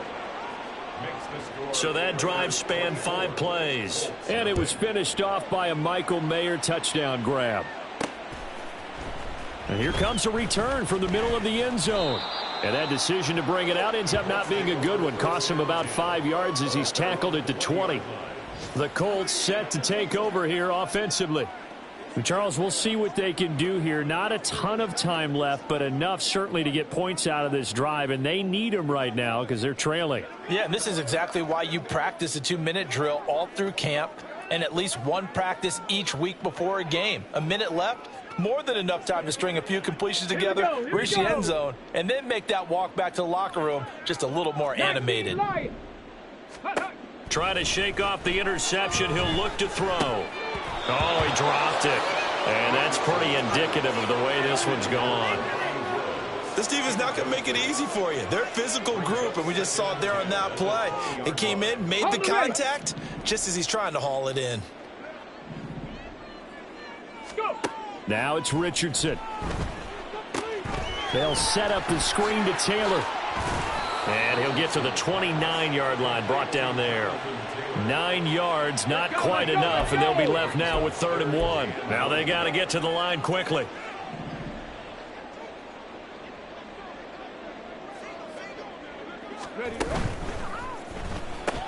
That one finds Pierce right side. And he gets this up across the 35 before he's out of bounds. He's got his first catch here before halftime, and it goes for a first down. Richardson looking to throw this. Lets one go downfield for Pierce. It's caught inside the 25. And he takes this just a few yards shy of the red zone before going out. An explosive 38-yard pickup. So the big play gets him all the way down to the outskirts of the red zone here for 1st and 10. Here's Richardson to throw. That's going to be knocked away and incomplete. They geared up and took the deep shot downfield, but it turned out it wasn't one-on-one coverage. Extra defenders in the area, and that one winds up incomplete. Again, it's Richardson. Oh, that'll be incomplete. Oh, he took a shot as he let that go. And it's going to bring up a 3rd down. What will look like a march to the end zone has hit a momentary roadblock with that incompletion. No need to panic. They just got to come up with a high percentage play call and see if they can get their offense back on track. Able to find the open man. That's complete. And he doesn't quite make it, taking it within an eyelash. Dropped at the 1. The Colts going to use the first of their timeouts as they get it right at the 32nd mark of this first half.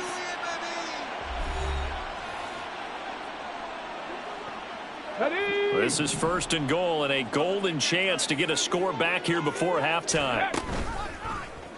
On the option left, Richardson. And they will stop him after a fairly minimal pickup. Now the Colts going to burn the 2nd of their timeouts. So that means they're down to 1 remaining here as we head toward halftime. Ready, break.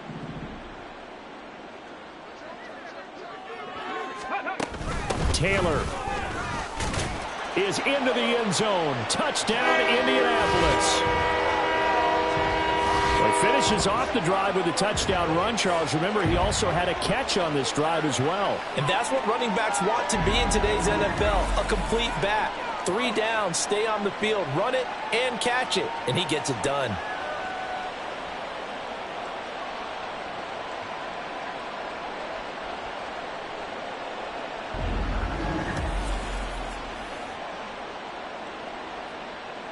Matt Gay on for the extra point. He's got it, and that makes our score 24-7.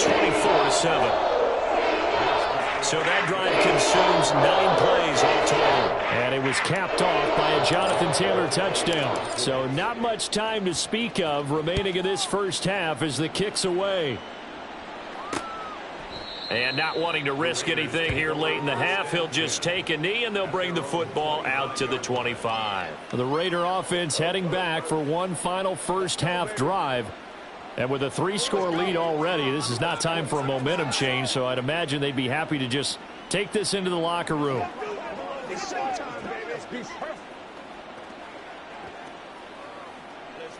Here we go. Clock at 20 seconds to go in the half as they come up 1st and 10.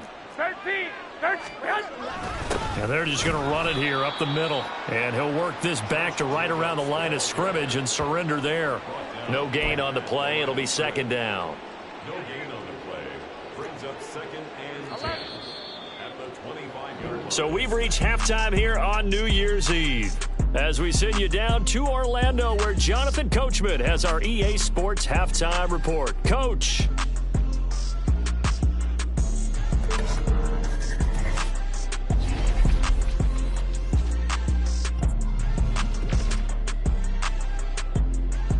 We'll get started out in Texas, NRG Stadium in Houston. And it's the Titans with the lead in the 2nd quarter of play. Traylon Burks, a touchdown reception. From there, let's get to the Meadowlands to check on the Giants at home at MetLife Stadium. And they have the lead in that one over the visiting LA Rams. 2 touchdowns there for Saquon Barkley. Lastly, let's get out to Jacksonville. See what's happening with the Jaguars at TIAA Bank Field. As you can see, the score there in the 2nd quarter. The Jags trying to gut this one out, as it would be a good victory for them if they could get it. We just watched a solid first half from the 2022 rushing champ, Josh Jacobs. He wound up finding the end zone on a touchdown run to help give his guys the advantage here at the break. Final adjustments taking place in both teams' locker rooms. We're closing in on the second half, and to bring it your way, let's go back up to Indianapolis and rejoin Brandon and Charles. All right, Coach, thank you, and we welcome everyone back for quarter number 3. From a yard or two deep, here comes a return. And not much happening on the return as he'll get this to about the 23. The Colts going to take over on offense to begin this third quarter. And you have to think, Charles, down 3 scores already. They need to play an almost perfect second half to have a solid chance. And that absolutely starts with finding some way to put together a touchdown drive here. They need to be smart, fast, efficient, get the ball into the end zone, and do it again multiple times in order to have a chance to win this game. 49 yards rushing for him now in the ball game. First play of the drive, let's give credit all around. Excellent blocking, but the guy carrying the ball, he was the finisher. A really nice run. From the 31, here comes second and a yard. Richardson off the play fake. Rolling to his right. Oh, the ball comes out on the hit, but they'll say it's incomplete. I'm sure it was a tough halftime trying to figure out some strategy to get things going. Trailing by a lot when they went into the locker room. He's just trying every avenue to spark his team here to begin the third quarter. Not a lot going on that play, though. On third down, here's Taylor. And he'll be taken down, but he does have first down yardage. They're able to convert with a gain of 4. Everyone understood their role on that play. 3rd and 1. You know the defensive guys, they're trying to get down and get low and get leverage on the offensive linemen, but they didn't allow that to happen. They created a crease and allowed him to get through for a first down. Ball up to the 35 now as they come up on 1st and 10. Again, it's Taylor. And he'll be corralled out across midfield down to the 45. That good for 19 and a first down. Consecutive plays now where that offensive line has really created a lot of space. And we've seen the confidence rise, haven't we? It borders on arrogance now, and that's that good arrogance, believing you can run the football whenever you get good and ready.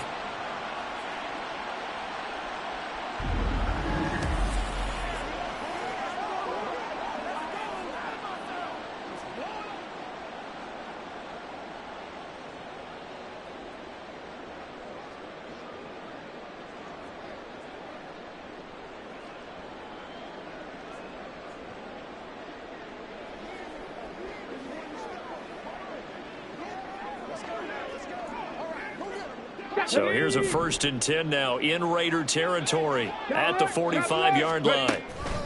Now a handoff. Taylor with it. And he's going to take this ahead for right around 3 yards, but no more than that. 2nd down. Not a huge carry there on 1st down, but not all of them will be. But still, all in all, a positive play for the offense. It's all about picking up at least a few to set up what you're going to do here on 2nd down. Now they set up the screen. That's complete.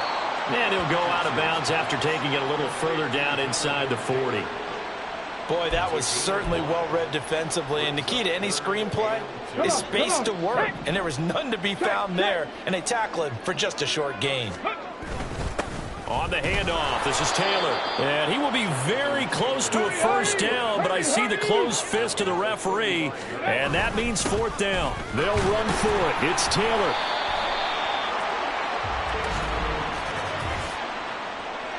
Holding offense. So not a lineman, but the tight end instead this time, drawing the holding call. And more what you're getting with tight ends are guys who are much more receiver than blocker. They may be willing, but that might not be their thing. Oftentimes, they'll be the ones getting the penalties. And this is going to hit the goal line and continue on into the end zone for a touchback. So here comes the Raiders offense getting ready for their first possession of the second half. Here we go. And Garoppolo going to lead the Raiders up here 1st and 10 at the 20. They'll try and start this drive in the air. And that's complete to Adams. And he'll be taken down, but not before they work it across midfield. The catch and run going to wind up netting him 33 yards. When they've needed a play this year, he's certainly been the guy to deliver it. As this season has gone on, he's been awfully consistent and sometimes spectacular.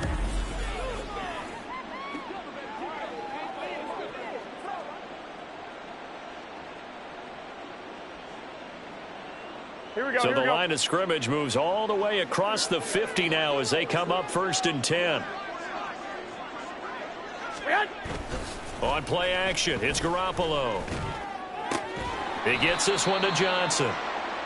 Call it a gain of 3 on the play, and that'll bring up 2nd down. And the big guy catches the ball out of the backfield, and oftentimes it's quite a surprise to the guys playing defense because not ordinarily thought as a pass catcher, it often works when they decide to dial it up.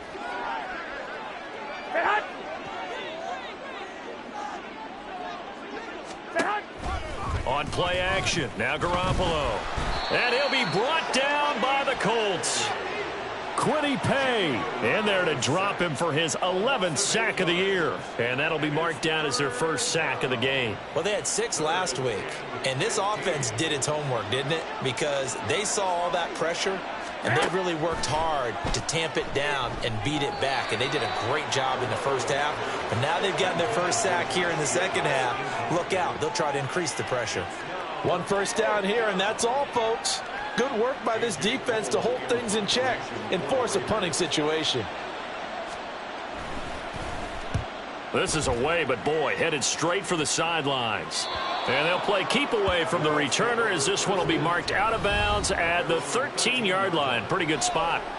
Here comes Jonathan Taylor and his teammates. He's had a good performance, moved the ball effectively on the ground. Of course, he has the 1 touchdown. And when you're able to move it as effectively as you've described, that leads to finding a way into the end zone, and now he's just trying to do it for a second time. And, of course, with that comes additional yardage. Yeah, looking for additional yardage, and again, that second score here in the 3rd quarter. 2nd and 7. Richardson looking to throw. Escaping the pressure right. Shoves him away. And able to get this across the 20 before going out of bounds. 6 yards there off the scramble, but it'll still leave them with a 3rd down. So they just need 1 yard here to pick up the first down. They'll try and run for the first with Taylor. 86 yards for him on the ground now as he has been terrific here this afternoon. Someone's been having a good game so far, and you know something? A lot has been power running. They decided to turn him loose again on 3rd down, didn't they? They did indeed. He delivered the tough yards. 1st and 10, Taylor now. And he's going to take this ahead for right around 3 yards, but no more than that. 2nd down. Yeah, I don't know if it's exactly a win-win, but if you're on offense, you'll take that kind of a run, all right? It was kind of stacked up, found a little bit of yardage, and frankly, they're pretty close to staying on schedule on offense. The playbook is still open. And that's caught inside the 35. And he'll be out just a yard or 2 shy of the 30. And give him a gain of 37. There's the arm strength that we saw in college and during the scouting process. And really, it's not just the arm strength there, but the placement as well. To me, that was an excellent combination of arm talent and accuracy.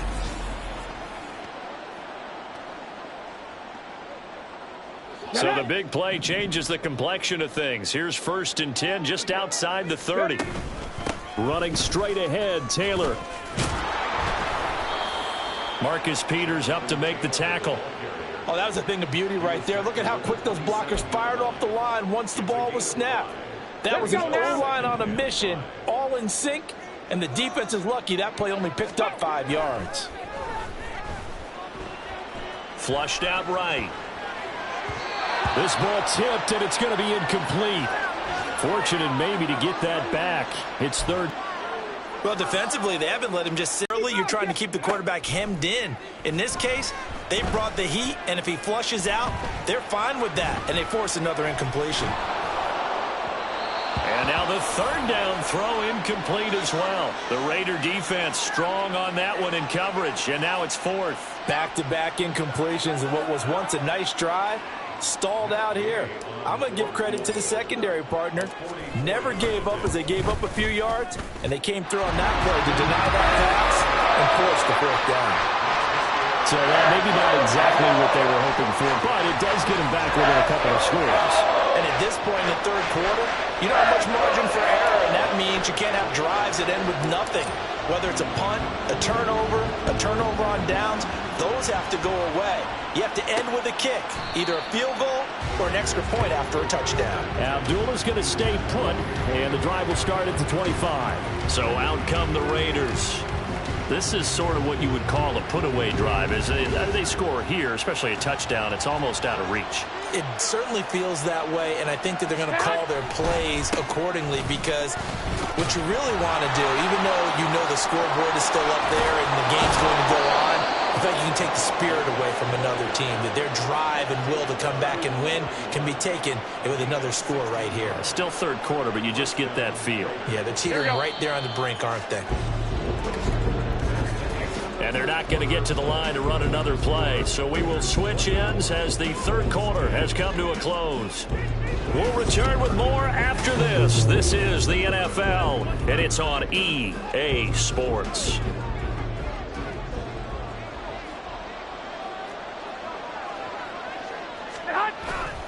On first down, they go with Jacobs again. And he can only manage to get a couple. 2nd and 8 coming up. I'm sure that's going to be the formula. Just keep the ball on the ground. Keep that clock moving. And when you have the lead this late in the game, above all, stay in bounds. Yes, take care of the football. Yes, gain yardage, but stay in bounds and let that clock tick. And this one not going anywhere. They get him at the 44 for a gain of just a yard. Brandon, I've got to think this offensive line has got some smiles on its faces. And I know it sounds crazy, but they practiced for this back in training camp. They knew they'd be in situations where there'd be extra defenders in the box coming after them, trying to keep them from locking down a game. Right now, they want to show the world they're up to the challenge.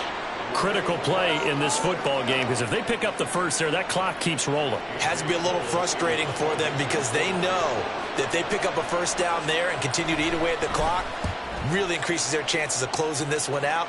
Now they're likely going to have to give the football up and sweat it out on the sideline. 8 yards on the return following a punt of 41. And it will be 1st and 10 as they take over. The Colts now, their offense works their way back onto the field. Their defense was able to force the punt. That's the good news. But this is still a 2-score game, and they need points on this drive and in a relatively quick manner. 60 Maverick! 60 Maverick! 1st and 10, it's Richardson. And he slides to avoid the hit. Nothing open downfield. He keeps it himself for 11 and a first down. Richardson. Oh, hit as he throws there, incomplete. He was looking for Michael Pittman that time, but it's going to be 2nd down. Got it. Ready?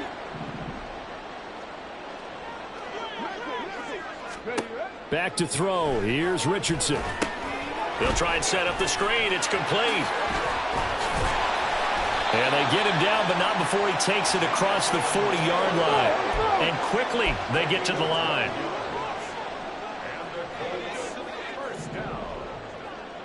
1st and 10 at the 42-yard line. They give to Taylor out of the gun. And nothing doing. He's immediately taken down at the line of scrimmage. Officially no gain on the play, and it's 2nd down. 2nd and 10 at the 42-yard line. On 2nd down, it's Richardson to throw it. And the Raiders have got him. Max Crosby buries him for a loss of 11 from his outside linebacker spot. And you hate to say it with a rookie quarterback. He's done some good things, but overall, looked a little bit overwhelmed back there, hasn't he? He certainly has. But in his defense, he hadn't had a lot of time to throw the football. You like the way I said that? In his defense. In his defense. I got it. You see what I did there? Yeah, he needs better protection, that's for sure. This offense so far on 3rd down, they're at 50%, 4 for 8. This will be 3rd and forever. He's got his man. It's Pierce. And past the 40 before he's out of bounds. It'll be a gain of 12, but it will also lead to 4th down. Brings up 4th down.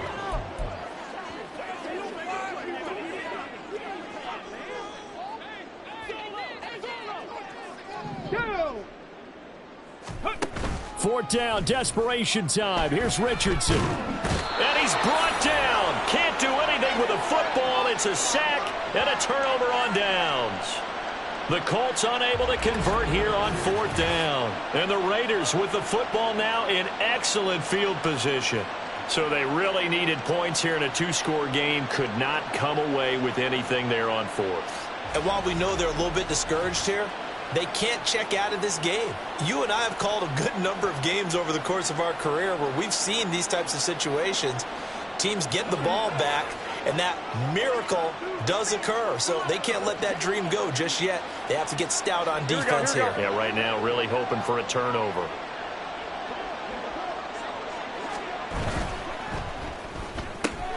A quick throw out to Adams on the perimeter. And brought down, but not before they're inside the 25. Give them 12 yards that time, and a Las Vegas first.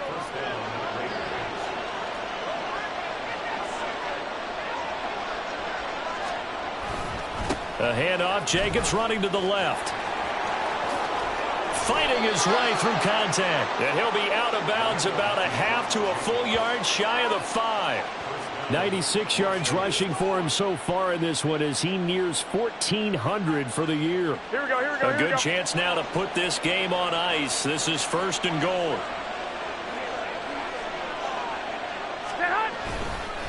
Jacobs going to try the middle. And he is swallowed up right at the line of scrimmage.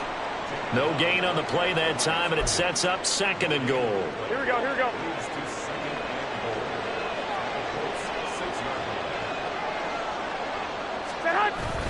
This to Jacobs on the toss right. And this is going to result in losing yardage. They're driven back to the 8-yard line. The Colts going to use the first of their timeouts. It's just their first. They'll be down to 2 remaining as we step aside here in the 4th quarter. A lot of tired bodies on that field, but this is a big play. 3rd and goal. From the gun, it's Garoppolo. Looking end zone, but it's incomplete. They don't get the hook up there, but you really have to marvel at how precise he's been throwing the football these last couple weeks. Oh, that's a perfect word for it, precise, because if you're at 70% or better 2 weeks in a row, you have a job as long as you want one in this league, won't you? I mean, let's face it, it's not just West Coast offense either. He's putting the ball downfield as well. So that almost certainly the final piece to this puzzle, a 3-score lead. I don't think there's any coming back from there. Well, you know, normally I'd get on you for giving up on the game right here, but I do think you're right in this case. This late in the game, 2 scores is tough enough. 3, I'm with you. That seems out of the question. And a good effort on the return there. Gets him across the 30, up to the 33. And the Colts coming out now. Remember, they have won 3 straight, but getting to 4 straight does not appear to be in the cards as they are in a big 4th quarter hole. So they'll come up 1st and 10 now from the 33. Now Richardson. To the right side, complete to Taylor. The broken tackle, but couldn't create much space. Down just beyond the 35. And they're going to speed things up here. Richardson now on 2nd down. This will be taken in by Michael Pittman. And Pittman going to have a Colts 1st down as he'll get this to the 44-yard line. On 1st down, Richardson. Nice work to get 7 out of that, and it's 2nd down.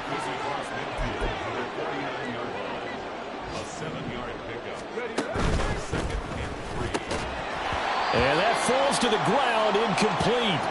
A nice job of bodying him up defensively, and now it brings up 3rd down.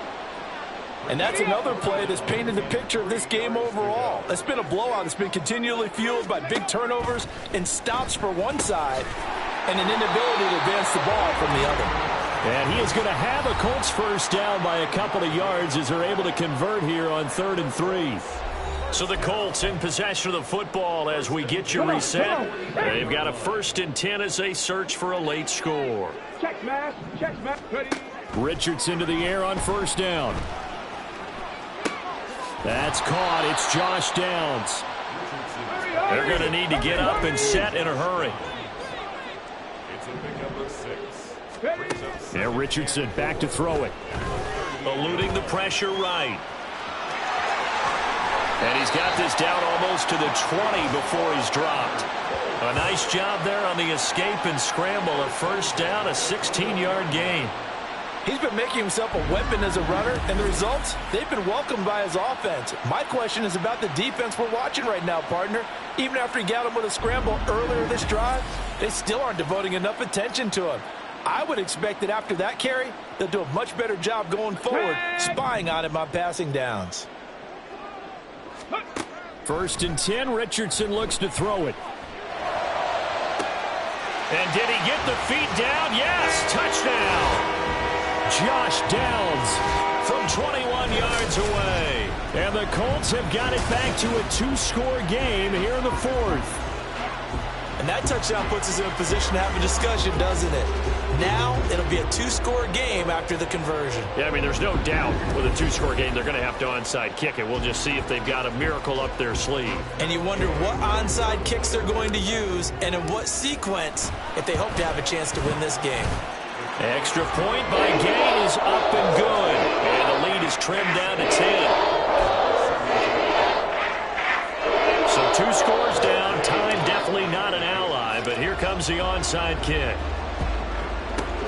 And it's the Raiders that'll come up with it. And that will put victory in sight for the silver and black. They knew they needed a miracle. They had to have that onside kick. They didn't get it. Well, as we knew, even before they put the toe to the leather on that one, their chances of getting that done, slim and none. And I do believe we saw Slim just leave the door, didn't we? We did indeed. I think we're down to none.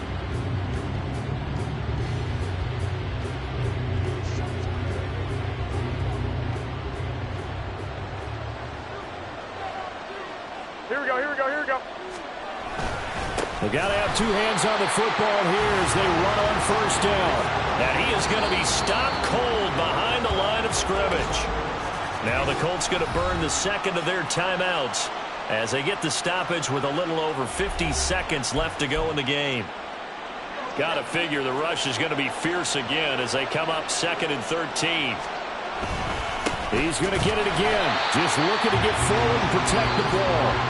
Now the Colts will use their 3rd and final timeout as the clock shows 50 seconds to play here in quarter number 4.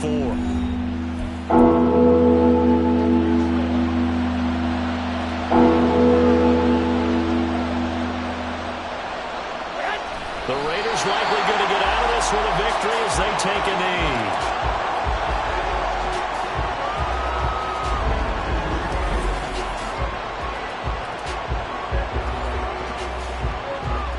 Here's A.J. Cole now as he's on to punt for Las Vegas.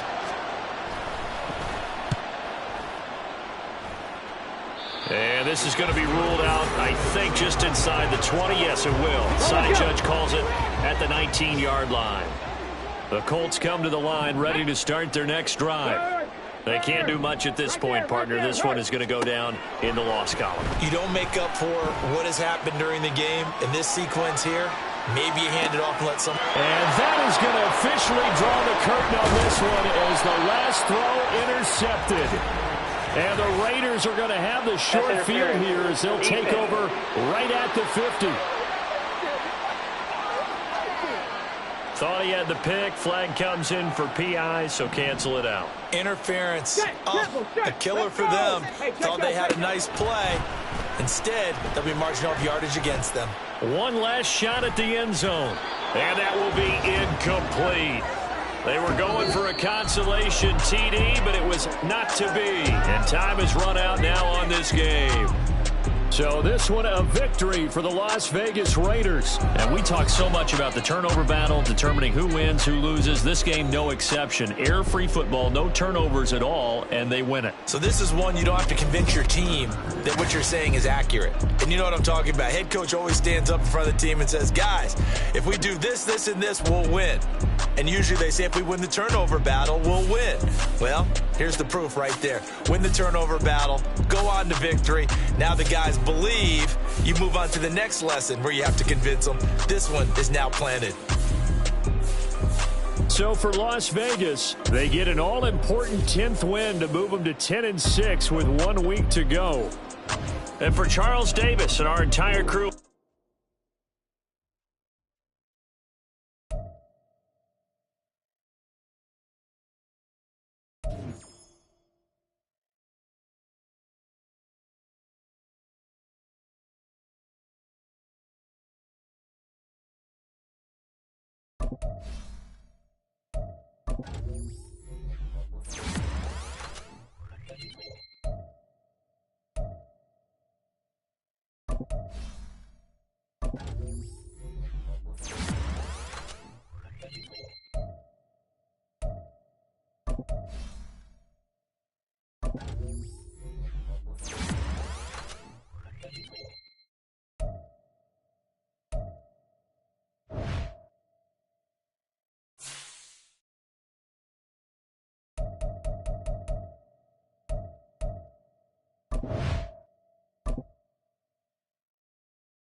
It's the National Football League on EA Sports. And with us is Kenny Moore. He enters this week approaching 50 tackles for the year. It's the Texans and the Colts. And it's all up next on EA Sports.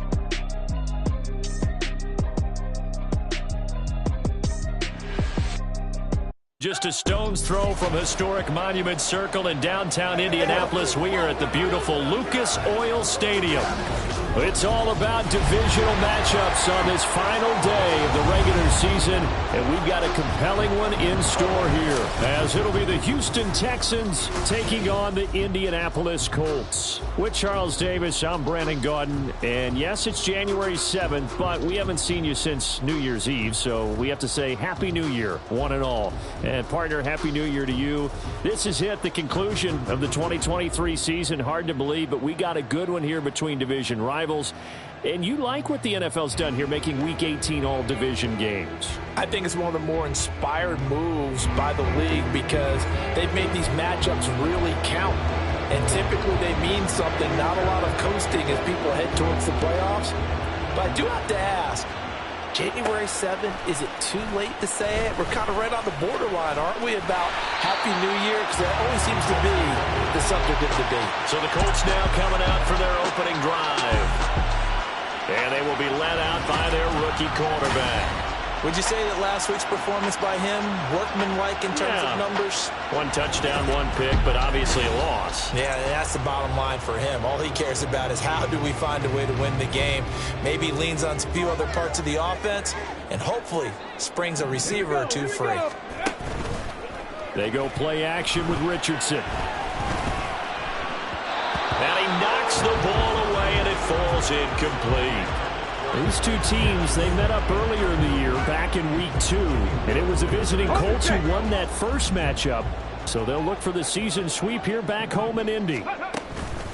Here's the former NFL rushing champ. It's Jonathan Taylor. And this is going to be a Colts first down as the tackle made here at the 36.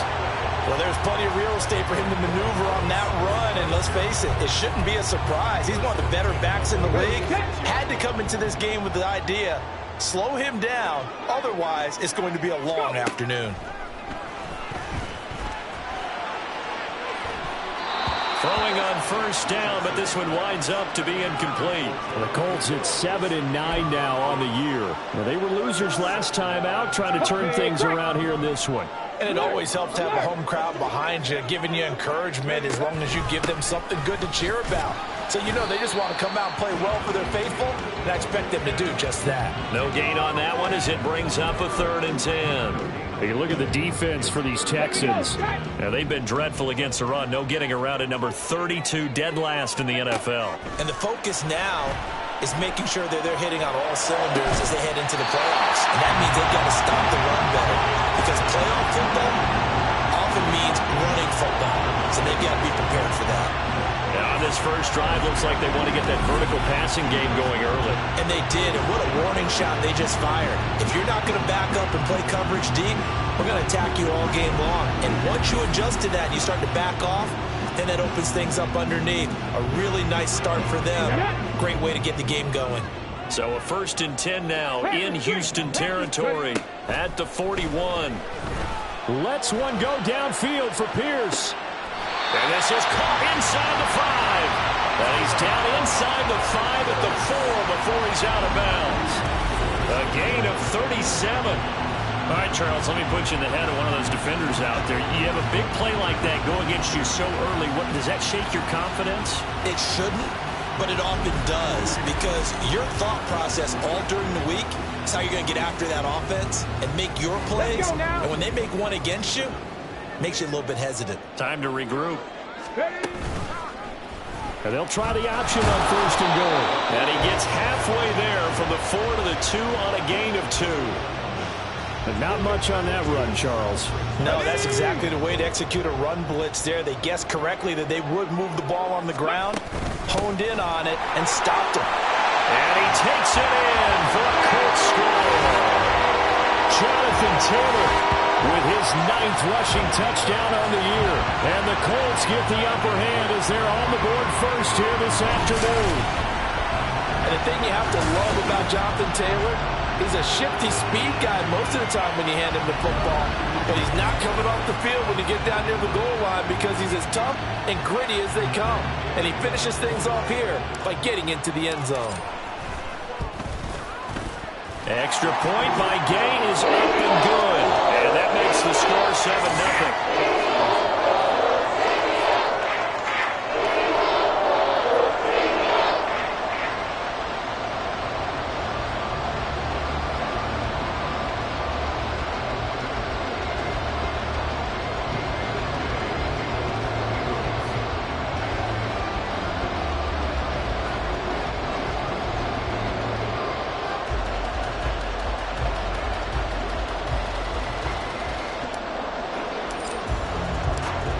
Scoring the touchdown. Here's Gay to kick it away.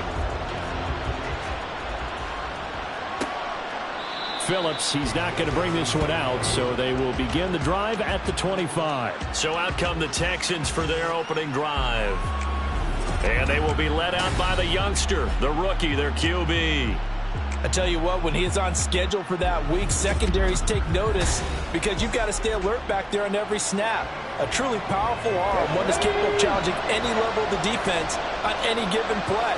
That's why so many scouts preach arm talent when preparing for the NFL draft. A quarterback with arm strength to make every throw in the book, he's an asset to have in any offense. Just like that, a pickup of 20 on their first play from scrimmage. His first pass attempt of the game, Charles, and the pass rusher's right there to hit him. But no fear, he delivered an accurate ball. Nice catch. And you never want to see your quarterback getting hit, but it also sends a message to the rest of the team when he's able to take that shot and still deliver downfield. Show a little toughness, and the team rallies around him. This could really help them on their drive. And, Charles, you wonder about this defense coming in. I mean, look, it's no secret they're playing a team that's down on its luck right now. Losers of 5 straight.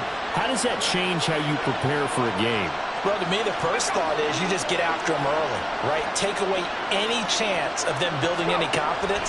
But the second thing is you prepare a little bit differently. The Colts are going to get him. Down he goes. DeForest Buckner breaking through to get him to the ground. It's a loss of 7. And, Charles, part of the reason they lost last week, they didn't have a single sack. They changed that quickly. But did they ever? And it was something they talked about with us extensively. They needed to get pressure. How were they going to get to the quarterback? Obviously, they schemed themselves into a great play, didn't they? Devin Singletary with his first carry of the game. And he'll take this up over the 40 to about the 41. Call it a pickup of 3 and also now likely a punt on their opening drive. As much as I praise teams for being true to who they are, in this situation, I wonder if maybe they outguessed themselves a little bit. Third down, seemed like an obvious passing situation. They chose to run it and didn't get anywhere close to the first down.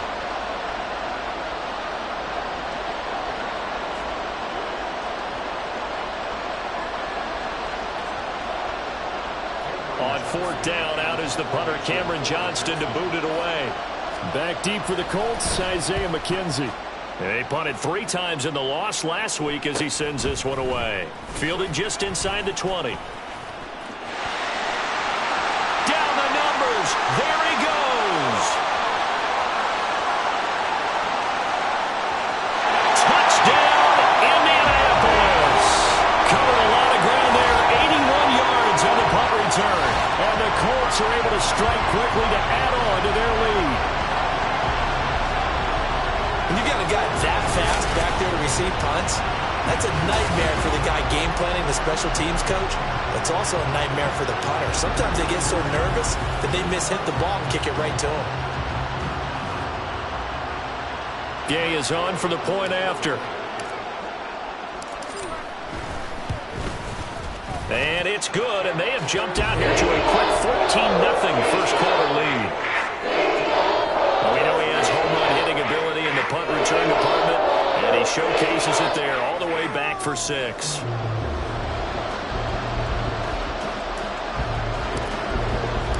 So after the punt return touchdown, let's see what their opponents can do with this kickoff. Phillips, he's not going to bring this one out, so they will begin the drive at the 25. So now we get set to see Houston for their second drive of the ball game. You know, in our research packet this week, prepping for the game, so many articles from the local beat writer about the offensive struggles of this team and what will they do this offseason. What do you think they'll do? Well, number one, they'll turn to their self-scouting report. And every team that's any good does this. They have outside groups. Check out their team, scout them, and tell you who can play, who can't play, and reasons why. Some of it may just be health. They have to get some guys healthy and back out on the field. But overall, evaluate this squad and make the changes that you need to. A second down pass play there, but it's incomplete. You look at this Colt defense, we know they're going to be tough to throw on. Top 3 in the NFL defending the pass. They may be ranked 3rd against the pass in the league, but they're the best that I've seen so far. Sometimes the numbers don't tell the full story. And he is going to have a Texans first down as they're able to get the 3rd down conversion. can almost hear the sigh of relief coming from their sideline and from their point on the field, because this has been a tough start for them thus far. A much-needed first down there. They needed something good to happen. Plays like that will continue to help them dig out of this hole. First run of the game here for Dameon Pierce. And he put up a good fight, but he's going to be taken down behind the line of scrimmage. That was well played there defensively. 2 tight ends in the formation, which essentially gave them 7 blockers up front. Hard to imagine with all that size and beef that they could let a tackler through. But that's exactly what happened. A loss resulted. Here's Stroud.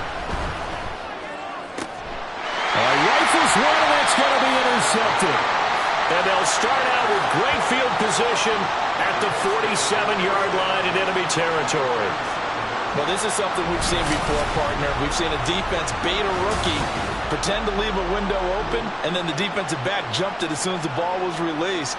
Big-time play. They love taking advantage of the youngsters, and in this case, it paid off well.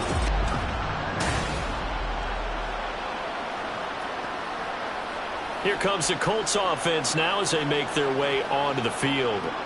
And it's all come down to this, hasn't it? Final week of the regular season. As this year's playoffs play out anything like the regular season has gone, could be in for a wild and fun month of January. And we can break the rules because we can look ahead. Right? There's not a coach out there that's ever said to their team, all right, let's look three weeks down the road.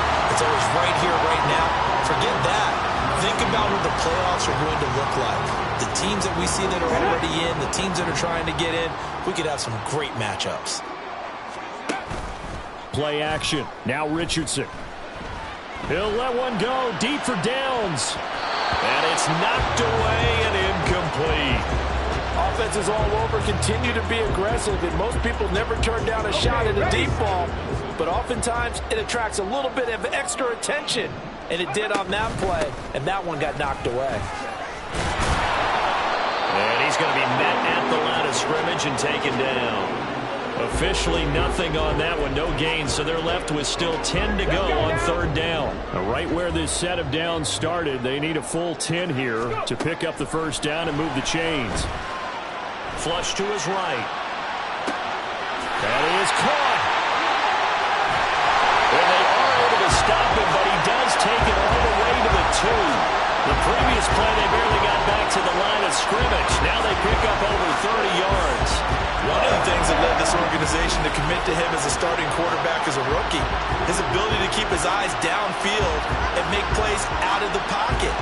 Able to see the receiver while on the move and complete a really accurate throw.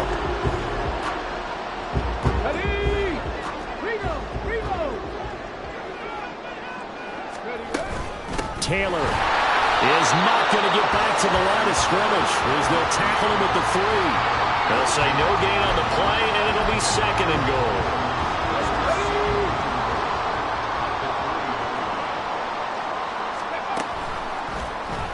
On the option left, Richardson. And it'll be a minimum pickup here as it will take us to the end of the first quarter. 14-0 the score. This is the NFL on EA Sports. Second quarter now from Indianapolis with the homestanding Colts in possession. Third down and goal now, and this Houston defense not backing down. They'll look for one more stop. They'll try and pick it up by running the option to the right. And he takes this one in for a Colts touchdown. Anthony Richardson keeping it himself from a yard out. And the Colts have moved out in front by 3 touchdowns. Well, I don't think that we're ready yet to say the route is on, but they have certainly looked near flawless here in this first half, and now an extra point away from making it 21-0. Yeah, and your experience led you to say that because we have both seen those 21-0 leads come and go in this league. But this one feels pretty darn secure. And here's the other point. Even when people chip away at it, it forces you into being almost perfect on the other side, doesn't it, in order to try and mount a comeback. After the touchdown, it's Gay to kick this one away. Phillips. He's not going to bring this one out, so they will begin the drive at the 25. Out now comes the Houston offense as you take a look at the playoff picture in the AFC. Well, here we sit, week 17. Just one more week in the regular season after this one. So if you're one of these teams trying to make a move and improve your spot or jump in from the outside, Charles, you better make that move now. And these final games are often a good barometer for all those teams fighting for position or a wild card spot. They have to be able to get the job done these last 2 weeks before things get even tougher when the playoffs officially begin. A loss of a yard there to start out. That leads to a 2nd and 11. And Pierce gets it again on 2nd down. They'll be brought down on the 30-yard line after a gain of 6. On a 2nd and long, it's really nice to see an offense that has enough confidence to run the football in that situation. I think that goes back to their practice and game planning. They've seen things that they've seen on tape and in previous games that led them to believe that even in a long-distance situation, they can still run the football and gain enough yardage to put themselves in a good spot on 3rd down. A loss of a yard, and it brings up 4th. Defensively, he has been a presence in their backfield in the first half. Had a sack earlier, and now he comes up with a big tackle for a loss.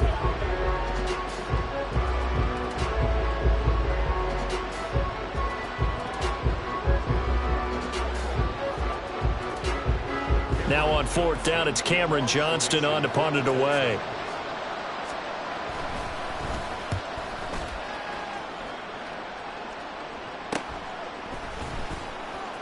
A beautiful fake. We'll call that a punt of 38 yards officially. And out will come the offense as they take over.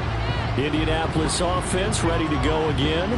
It has been about as perfect of a start to this game as these guys could have asked for, Charles. They've scored on their first 2 drives. They still haven't given anything up on the other side of the ball, so they can already make this a 3-score game here if they can come away with points on this drive.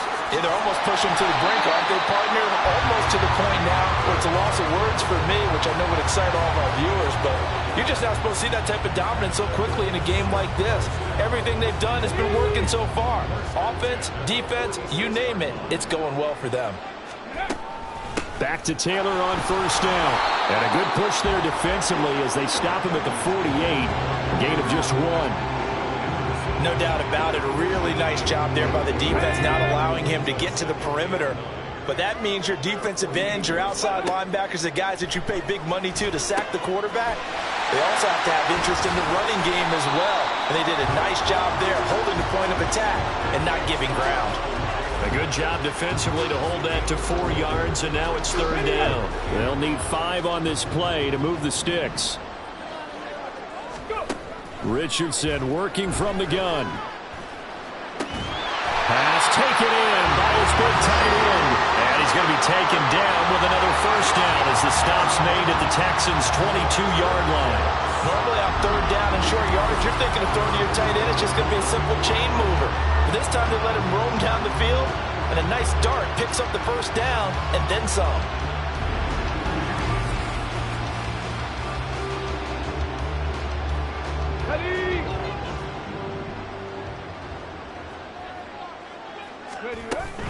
From the gun, it's Taylor. And not a whole lot of room to operate there on the 1st down run. He gets maybe 3. I do know from experience that when you slow down someone's running game, you're now doing the dictating on defense. And guess what? Now you're getting ready to tee off on their quarterback because they have to throw it all the time. But you still have to be alert for the draws and other plays of that nature and make sure you don't get hurt. 3 yards on the pickup. That's going to set up an interesting 3rd and about 4 to go. Well, at that rate, picking up 3 yards a carry, you and I both know that doesn't cut it in this league and trying to get 1st downs unless you're playing 4-down football. Then that's a whole different situation, but I don't think that's what they're trying to do here. 3rd and 4, though, is still manageable. Meanwhile, on 3rd down, they take a shot at the end zone, but it's incomplete. That was a touchdown if he could have hung on. Instead, it was a well-timed collision to jar that one free. Matt Gay now gets ready for the field goal try. This a 33-yard attempt. Gay's kick is good, and the route is on. It's 24-0. So everything else has gone right in this first half. Kind of follows that it would for their kicker, too, as he adds 3 more onto the lead.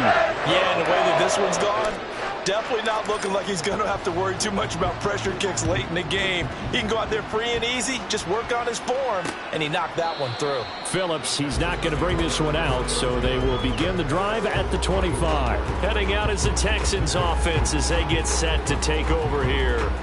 And we don't want to call this desperation time, especially in the second quarter, but you're down. You don't want to. No, but well, let me finish. Okay, my bad. You're down 3 scores already. You've done nothing offensively, nothing on the scoreboard. That's not a good combination. Here we go. I think you just called it desperation time. I think you did. But let's face it, you mentioned this to me in a break earlier in the game. The energy level hasn't been there right from the start. We've noticed that. They've got to find a way to get on their toes and start punching instead of retreating, to use a boxing analogy. He's brought down there by Kenny Moore. Ready? 2nd and 6, just inside the 30. Ready? Back to throw. Here's Stroud. And he'll get this underneath to Singletary. And he'll be brought down right around the 37. That one, a first down pickup of 8. Get it.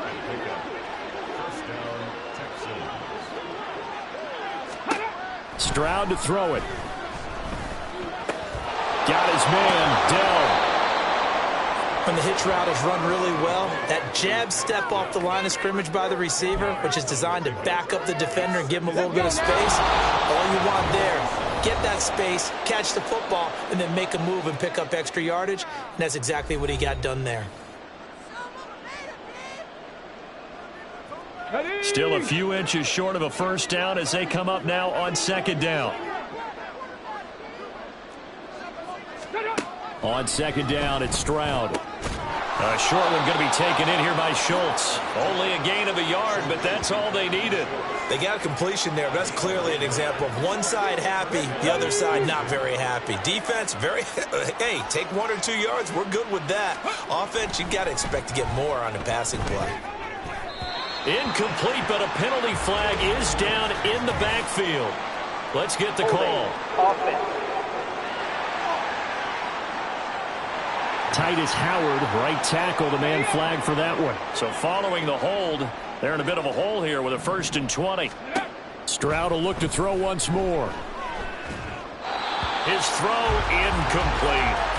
Well, this defense is certainly organized and playing off of each other because the rush is providing pressure and the coverage is forcing incompletions and capitalizing on mistakes. When you get every level on defense hitting at once, you get first half scores just like this one. Throwing on 2nd and long. Stroud. Catch is made. It's Schultz on the out route. Now you've got to hustle your guys to the line and get them set. Stroud on 3rd down now. Able to find the open man. That's complete. Touchdown, Houston. Brevin Jordan, his first touchdown on the year. And the Texans are able to make some inroads here to that deficit. That pass also evens the ledger for the rookie quarterback. Had the interception earlier, and now he gets the touchdown throw. The ideal touchdown-interception ratio is, what, 3-to-1 for the best quarterbacks? But he's a rookie. Just getting back to even is a big deal. Increases the confidence his teammates have in him as he tries to become their leader. Fairbairn good with the extra point, and that'll make it 24-7. So after the touchdown, here's Fairbairn now to kick it away.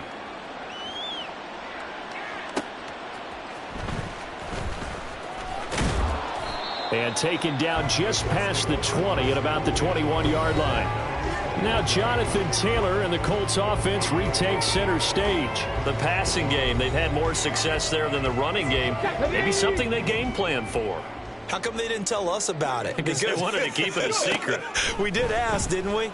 But I think what happened in this one is they've realized that they've established the run pretty well, and teams are going to key on that. They thought they could open it up and have success through the air, and that's exactly what's going on. Yeah, they've had success, at least so far, here in the second quarter. Back to throw. Here's Richardson. And this throw incomplete. Now the defender all over him that time, but it's going to lead to 3rd down. And I think they'd be well served to take that type of a physical approach against him the rest of the game. He's had his way so far, but on that last one, that worked quite well for the defense. They'll set up the screen to Taylor. And he'll be taken down, but he does have first down yardage. Now the offense going to use the first of their timeouts as the clock will stop with 45 seconds to go in the first half. So they'll come up 1st and 10 now from the 33. Richardson. He'll take a shot downfield for Pittman. And he overshot him there. It's out of bounds, incomplete. Well, partner, they're not content to run this one out as we head towards the half, trying to hit a big chunk play right there and add to their score. Yeah, this is a confident group. At the very least, they're thinking field goal. Yeah, and I don't blame them one bit. I don't think you sit on the ball going. And a big loss here as he's taken down. Now the Texans will burn the first of their timeouts. So as they talk it over, we step aside. Not wanting to risk another sack, they'll play it safe with a run. Now the Texans will use one of their 2 remaining timeouts. So that means they're down to 1 remaining here as we head toward halftime. Only 2 punts for him last week in the loss as he gets this one away. And the Texans going to get the football one final time here in this first half. And with time quickly fading here in the second quarter, not sure how aggressively, offensively they want to play this. I think we'll find out just how much they trust their guys in this situation if they decide to take a shot. Stroud to the air on 1st and 10. Now a quick throw there, but it's going to be incomplete. Well, this defense is going to have to finish the job. There's still a second half that they have to play. But so far, an absolute total effort. They've disrupted the passing game, stressed the pocket for the quarterback. They forced him into errant throws. Everything they're doing has been executed well. Oh, and his early struggles continue. Here's another one intercepted. Picked off by Shaquille Leonard, the linebacker. And he will bring it back. An interception return for a Colts TD. Well, no surprise to see that one, partner. The league's #1 defense coming through with a huge pick 6. And it's plays like that one that have made them the most feared group to face this year. Offenses, they're trying to figure out how to work around them rather than work through them. Big-time impact playmakers scattered throughout the unit on every level, and they can change a game at a moment's notice.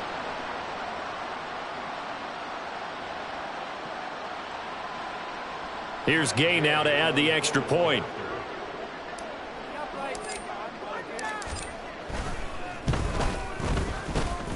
And he's been a busy man, 5 for 5 now as he knocks another one through to extend the lead.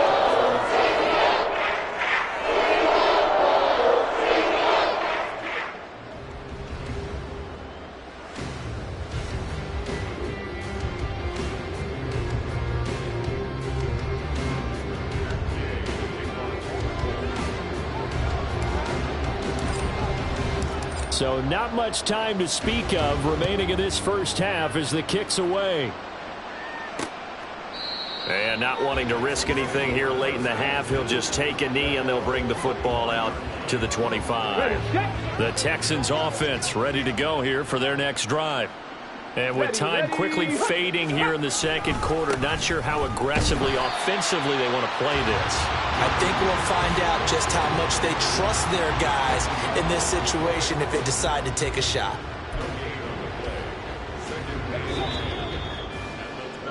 So we hit halftime here in Indianapolis with the Colts on top. As we'll send you down to Orlando and we check in with Jonathan Coachman for our EA Sports Halftime Report. Coach. All right, Brandon, thanks very much. It's all down to this. Week 18 of the NFL regular season. Lots to be decided, so let's get right to it.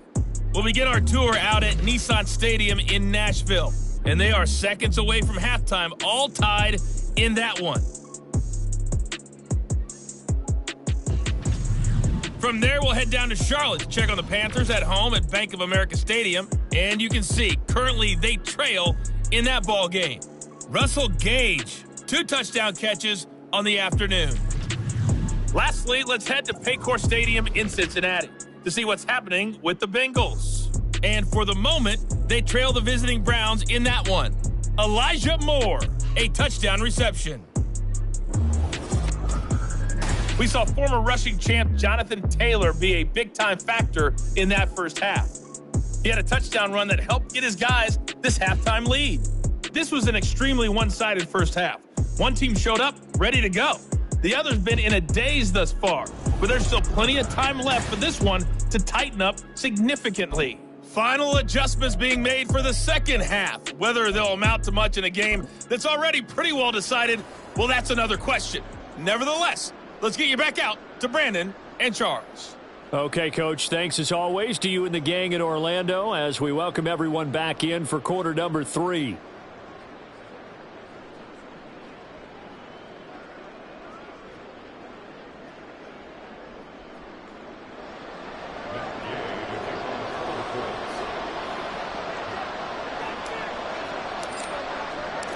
The Texans down on the scoreboard, but they do get the first crack here as we are back underway in the second half. Phillips, he's not going to bring this one out, so they will begin the drive at the 25. So here's the Texans offense now. They get set to start this third quarter. Well, they look up at the scoreboard facing that deficit. A 3-score game, Charles, but look, there's plenty of time to go here. The old football cliche that comes to my mind is you can't get it all back at once. They probably need something, though, out of this drive, at least 3 points. Are you trying to say that there's no 3-score drive on that play sheet for any of those coordinators? They just don't have it, right? You're trying to get it all back. You know you can't get it back in one drive, but maybe cut into it a little bit as you just suggested. Try and create a little bit of momentum, a little bit of a spark, and then maybe that'll carry over. It'll be a gain of 5, and it'll be second down.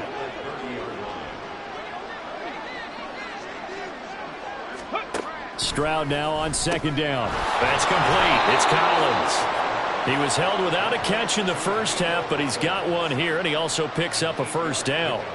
Well, if you do read man coverage, Brandon, the drag route's a pretty good one to run against it because you're running away from people on it. On first down, here's Stroud. This is caught. It's Woods. And he has a big gain inside the 40 before being dropped. 23 yards, the final tally.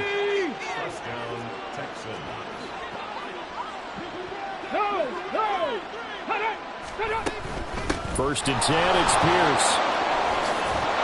He's tackled a yard short of the marker. Good gain of 9 on first down. He hadn't had a ton of success here so far, but you get the feeling that he might be on the verge of popping one. Yeah, even on that one, there was a little bit of a hole, but it closed there quickly at the end. The second down throw now from Stroud. Under pressure, and down he goes. They sack him back at the 36. DeForest Buckner picks up his second sack of the afternoon. I don't care if you're taking it in round 1, you're undrafted, whatever. As a rookie quarterback in this league, you're going to have games where you face adversity like this. Lessons.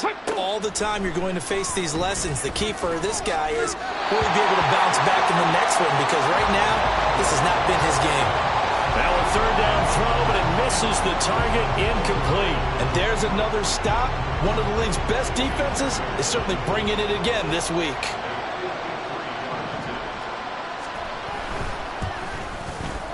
And that is no good. He gave it a good run. That wasn't more than a foot or so wide to the left. And the deficit will stay at 3 scores. Now listen, now no kick from 50-plus is a gimme, but here you're indoors in a dome. You'd think ideal conditions. Yeah, and it's one that he would expect himself to make, not just us expecting him to make it. Over the years, my theory is very simple. The athletic ability of kickers continues to get better and better. Check their backgrounds. They were all county, all state, and other positions, not just soccer players. These guys expect themselves to be great as well. Trying to keep those big legs churning, but he's going to go down in the backfield. Nice effort from Jalen Petrie getting to him behind the line of scrimmage. And not a lot of success to be found there. Oh, you got that right, partner, because if you're trying to make guys miss about 10 yards or so downfield, that's a pretty good play. But if you've got to do it in your own backfield, I consider that a problem. That doesn't work too well.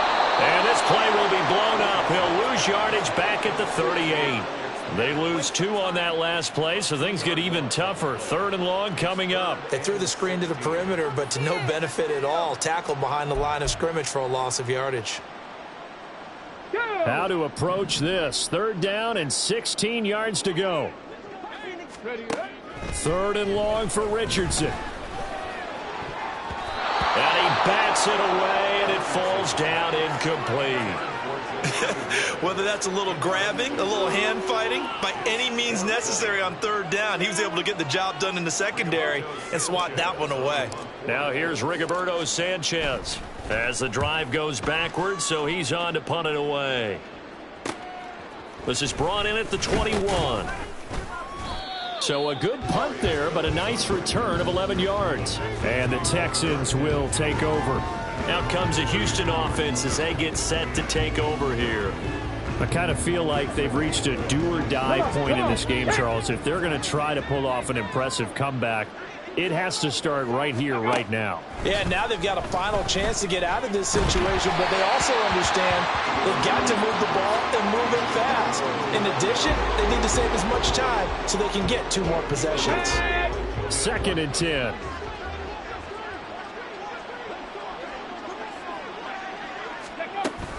On 2nd down, here's Pierce. And he'll work this one up to about the 38. They get 6. That'll leave them with 3rd and 4. Running lanes were at a premium in the first half, but he's able to find some room there, and he's hoping that that's a precursor of a big second half.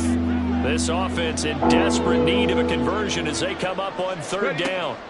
And Stroud now to throw. That one behind his receiver and incomplete.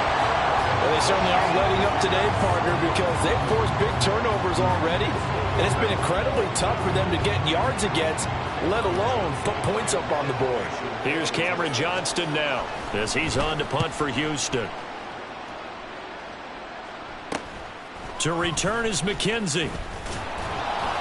A 40-yard punt, give him 3 on the return, and they will take over 1st and 10. For the Colts now, they're ready to get the football back.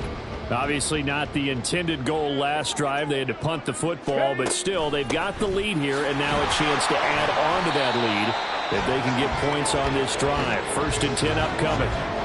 Brought down that time by Christian Kirksey. Well, sometimes you just have to give credit to the defense. Great job there at the point of attack, holding up. They won their battles at the line of scrimmage, left him no space to try and run. A really nice job swimming to the ball carrier. And they're able to get this one across the 35. 58 yards rushing for him in this one as he starts to draw near to a 1,500-yard campaign. Interior of that line blocked really well on that run, but also the 2 tight ends, they blocked well too. Not only have they scouted the line of scrimmage, with their agility, they can get upfield and hit moving targets like linebackers, defensive backs. They do a really good job helping out the running game. 11 more on that one and another 1st down. But they really needed to get something going, didn't they? They had punted on the last 2 possessions. The running game was starting to come to the front for them, providing a nice pickup there to keep this drive going. They go to the ground again with Taylor. And this will leave them a yard short. Nice pickup of 9 yards on 1st down. And 3rd quarter here, you've got the lead. This is where that strong run game can really benefit you. Stayed in bounds there, kept the clock going. I like all the points you just made there. And if you throw the football and it's incomplete, now you stop the clock and you've helped out the guys on the other side of the ball. So keep it in the hands of those runners, keep moving it, keep grinding clock. They'll get 3 as the drive continues. It's a 1st down.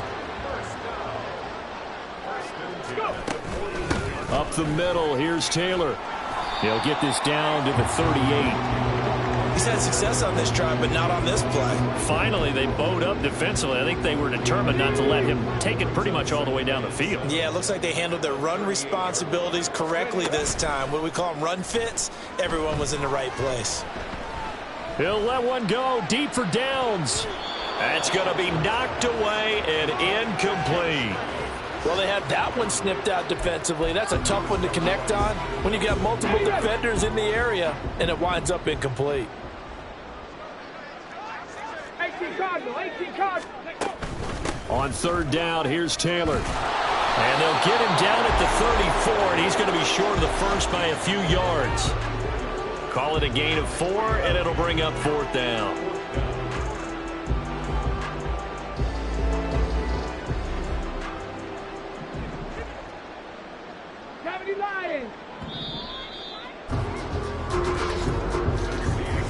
One quarter remains here as the regular season starts to wind down. You're watching the NFL on EA Sports. Back now here on EA Sports. A lot of happy faces in the crowd at this point as their guys have a big lead here to start quarter number 4. And with things looking pretty good on the scoreboard, they're going to keep the offense out there and go for it here on 4th. Richardson on 4th down. Oh, he tried to fit it in on the slant, and it's intercepted. Desmond King picks it, and the Texans will take over here just shy of the 30. Defensively that time, they were in zone coverage. As a rookie QB, what lesson can you learn there? Well, understand this. You saw zone in college, and the defensive backs reacted, but they don't react like they do on this level. So when they're in zone and they see the ball coming to them, they'll react at least a half a second faster. You've got to know where you want to go with the ball and be decisive with it. Otherwise, the end result can be something you don't like. On first down, they'll start out with Singletary. And he'll scratch out a yard up to the 30, and that's all. If they want to start getting back into this game, it behooves them to get better on first down. Yeah, certainly not what they were looking for there out of the opening play of this drive. A shotgun snap to Stroud. And his throw's going to be incomplete. They lead big, and a major part of that has been how they've taken their play to a whole new level this second half. No points allowed since the break, and you can add another incompletion to the total number that they forced in this runaway contest. Now the throw on third down, knocked away and incomplete. Nice back-to-back plays defensively. They're stacking momentum now. 1 incompletion, 2 incompletion. They're going for more. All right, they're going to try and keep hope alive here on 4th down. They're going for it. 4th down, 4th quarter. Here's Stroud. And he's going to be intercepted a 3rd time. Picked up by Julian Blackman. And they'll set up shop right near midfield at the 49-yard line. Certainly not what he was hoping for, Charles. That's now 3 interceptions in this ball game. But there's a lot of knowledge to be gleaned every time you throw an interception if you do things the right way. And hasn't there been a pretty darn good quarterback along the way who threw a lot of interceptions early, learned from them, and became great later? Who would that be? That'd be one Peyton Manning. Threw 28 his rookie year. That's the NFL record. How'd things turn out for him? I think okay. He's a guy in all the commercials now, right? Yeah, I think he's doing okay. 1st and 10, Taylor now. And he's going to take this ahead for right around 3 yards, but no more than that. 2nd down. Some teams like to start aggressive to begin a drive, but this is still what you expect to see in normal situations. Just call a simple run, get a few yards to begin the series, and set yourself up for something bigger on 2nd down. He won't find a ton of space following the display of power as he's down just inside the 45. 3 yards on the pickup. That's going to set up an interesting 3rd and about 4 to go. In search of 4 yards here to pick up the 1st down. And this taken in by Downs. And he's going to get this inside the 30. 2nd catch for him today, and it'll wind up a 1st down. There's absolutely been no stopping this offense today. They already have the big lead, obviously. Here in the 4th quarter, they could coast to the end, but right now they're not passing up any chances to put up some garbage time yardage. And, partner, why would they? Because who knows the next time you'll be playing as well as you have today. When you're in that zone, you go ahead and take full advantage of it. You don't worry about your opponent. You just worry about what you're doing. It's another 1st down as they look his way again, this time 19 yards. Partner, I have to tell you, just one word keeps coming to mind from watching them this afternoon, and that's impressive. They have been impressive from the opening kickoff, and they haven't let up here even into the 4th quarter. 2 big plays in succession. Not sure this D knows what hit him, but now they got to get ready. It's 1st and goal. They'll run here with Taylor. And he will maneuver his way down to about the 7. Only a yard that time. 2nd and goal. You know, when this offense gets down here near the end zone, they're going to turn to their bell cow. This guy's been a touchdown machine all year. Excellent job stopping him there on 1st down. And he's going to press this one forward as they stop him right around the 1. 98 yards rushing for him now as he has been tremendous all day long. A couple extra tight ends are in. 3rd and goal from the 1. They'll look to run with Taylor. And he's into the end zone. Touchdown, Indianapolis. Jonathan Taylor. His second touchdown of the game, giving him 12 on the season. And the Colts look like they're going to get back in the win column as they extend their lead here in this fourth quarter.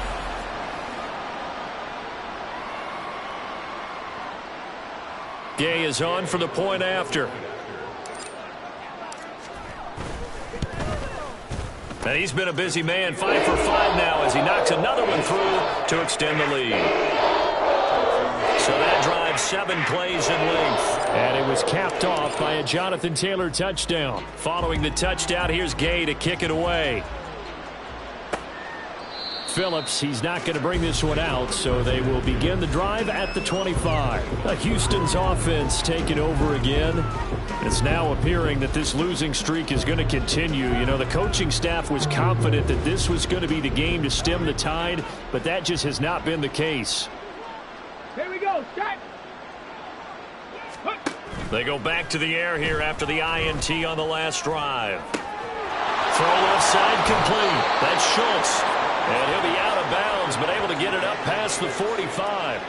23 yards on the play. So one play, and they're already just shy of midfield. Stroud looking to throw. And he knocks the ball away, and it falls incomplete. Even with such a big lead late, the effort hasn't lapsed one bit. If the offense wants to score some points in this one, they're going to have to earn it. These guys are not giving up anything. Again on second down, it's Stroud. That is caught by Dell. And they'll get him to the ground. He has another first down at the Colts' 31-yard line. A good pickup there, a 22. Now from Colts territory, here's a 1st and 10 down at the 31. Pierce now up the middle. And a good-looking run there as he'll take this inside the 20 and down to the 18-yard line.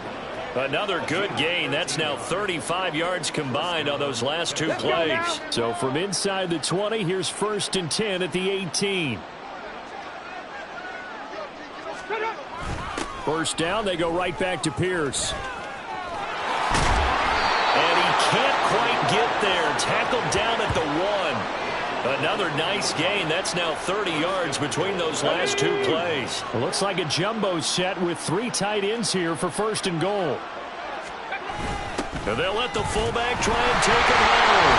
Hammering for the goal line. He loses the football. Could have been a costly mistake, but as it turns out, they keep possession.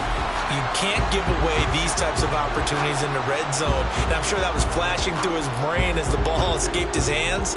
Fortunately for him, able to get picked up by his team, fumble recovered. They still have an opportunity deep in the red zone. Very fortunate to get another shot. Here's 2nd and goal. Let's go. Just 2 minutes remaining here in the fourth quarter of what has been a one-sided affair. So it's Texans football as we welcome you back. They've got it 2nd and goal as they look for a late touchdown. Now to change things up, Stroud will throw it. And that is caught. Well, they're going to see this one to the end. They get a score, but pretty much an exercise in futility right now. Still down big. So on this drive, the rookie leads him into the end zone, Charles, and that helps cancel out the points that were created on the previous drive when he threw the interception. Yeah, let's give some credit to this rookie because instead of hanging his head after his mistake leads to a touchdown, he comes back out and he's firing and made up for it right there. A well-executed series that helps reestablish some confidence in him to run this offense. Extra point by Fairbairn, up and good. And the lead is down to 24. Texans 14.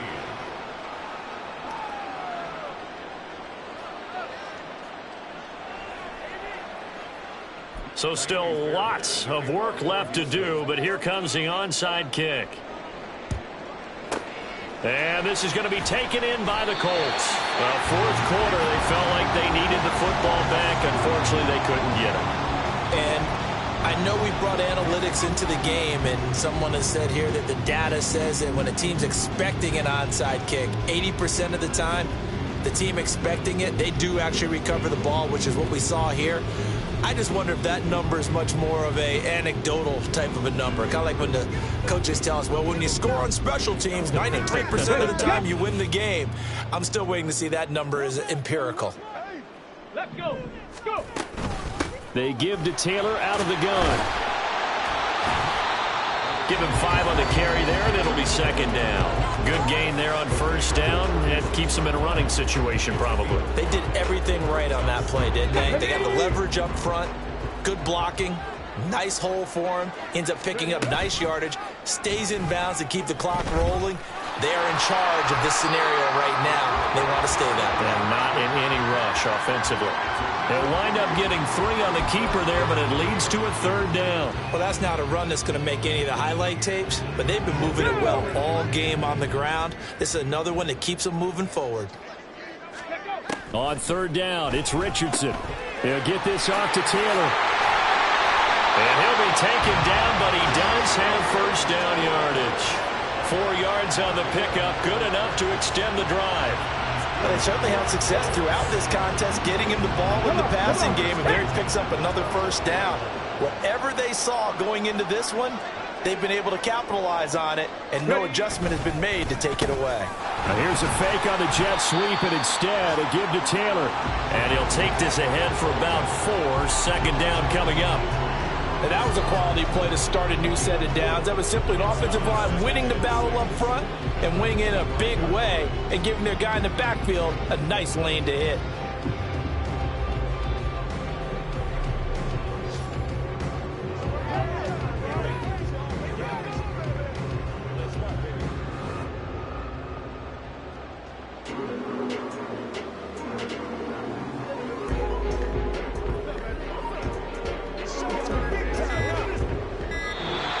So this one winds up in Indianapolis victory. And when you break it down, this was just a thoroughly dominating performance. And I truly thought that we'd have a tight game coming into this one. I think you felt the same way based on our conversation after the production meeting. But obviously not the case. And how about just how it broke open? You just all of a sudden, whoosh, there it is. This thing is pretty much done. And the crowd stayed with it to celebrate because they're like, let's enjoy watching our team play this well. This is fun. So for Indianapolis, they'll finish a game below 500 at 8-9 on the year. And by just about all accounts, not the type of year they were hoping to have. Meanwhile, for the Texans, they will indeed limp to the finish line, unfortunately, as they close out a 6-11 campaign. And this is a team that has a few good people.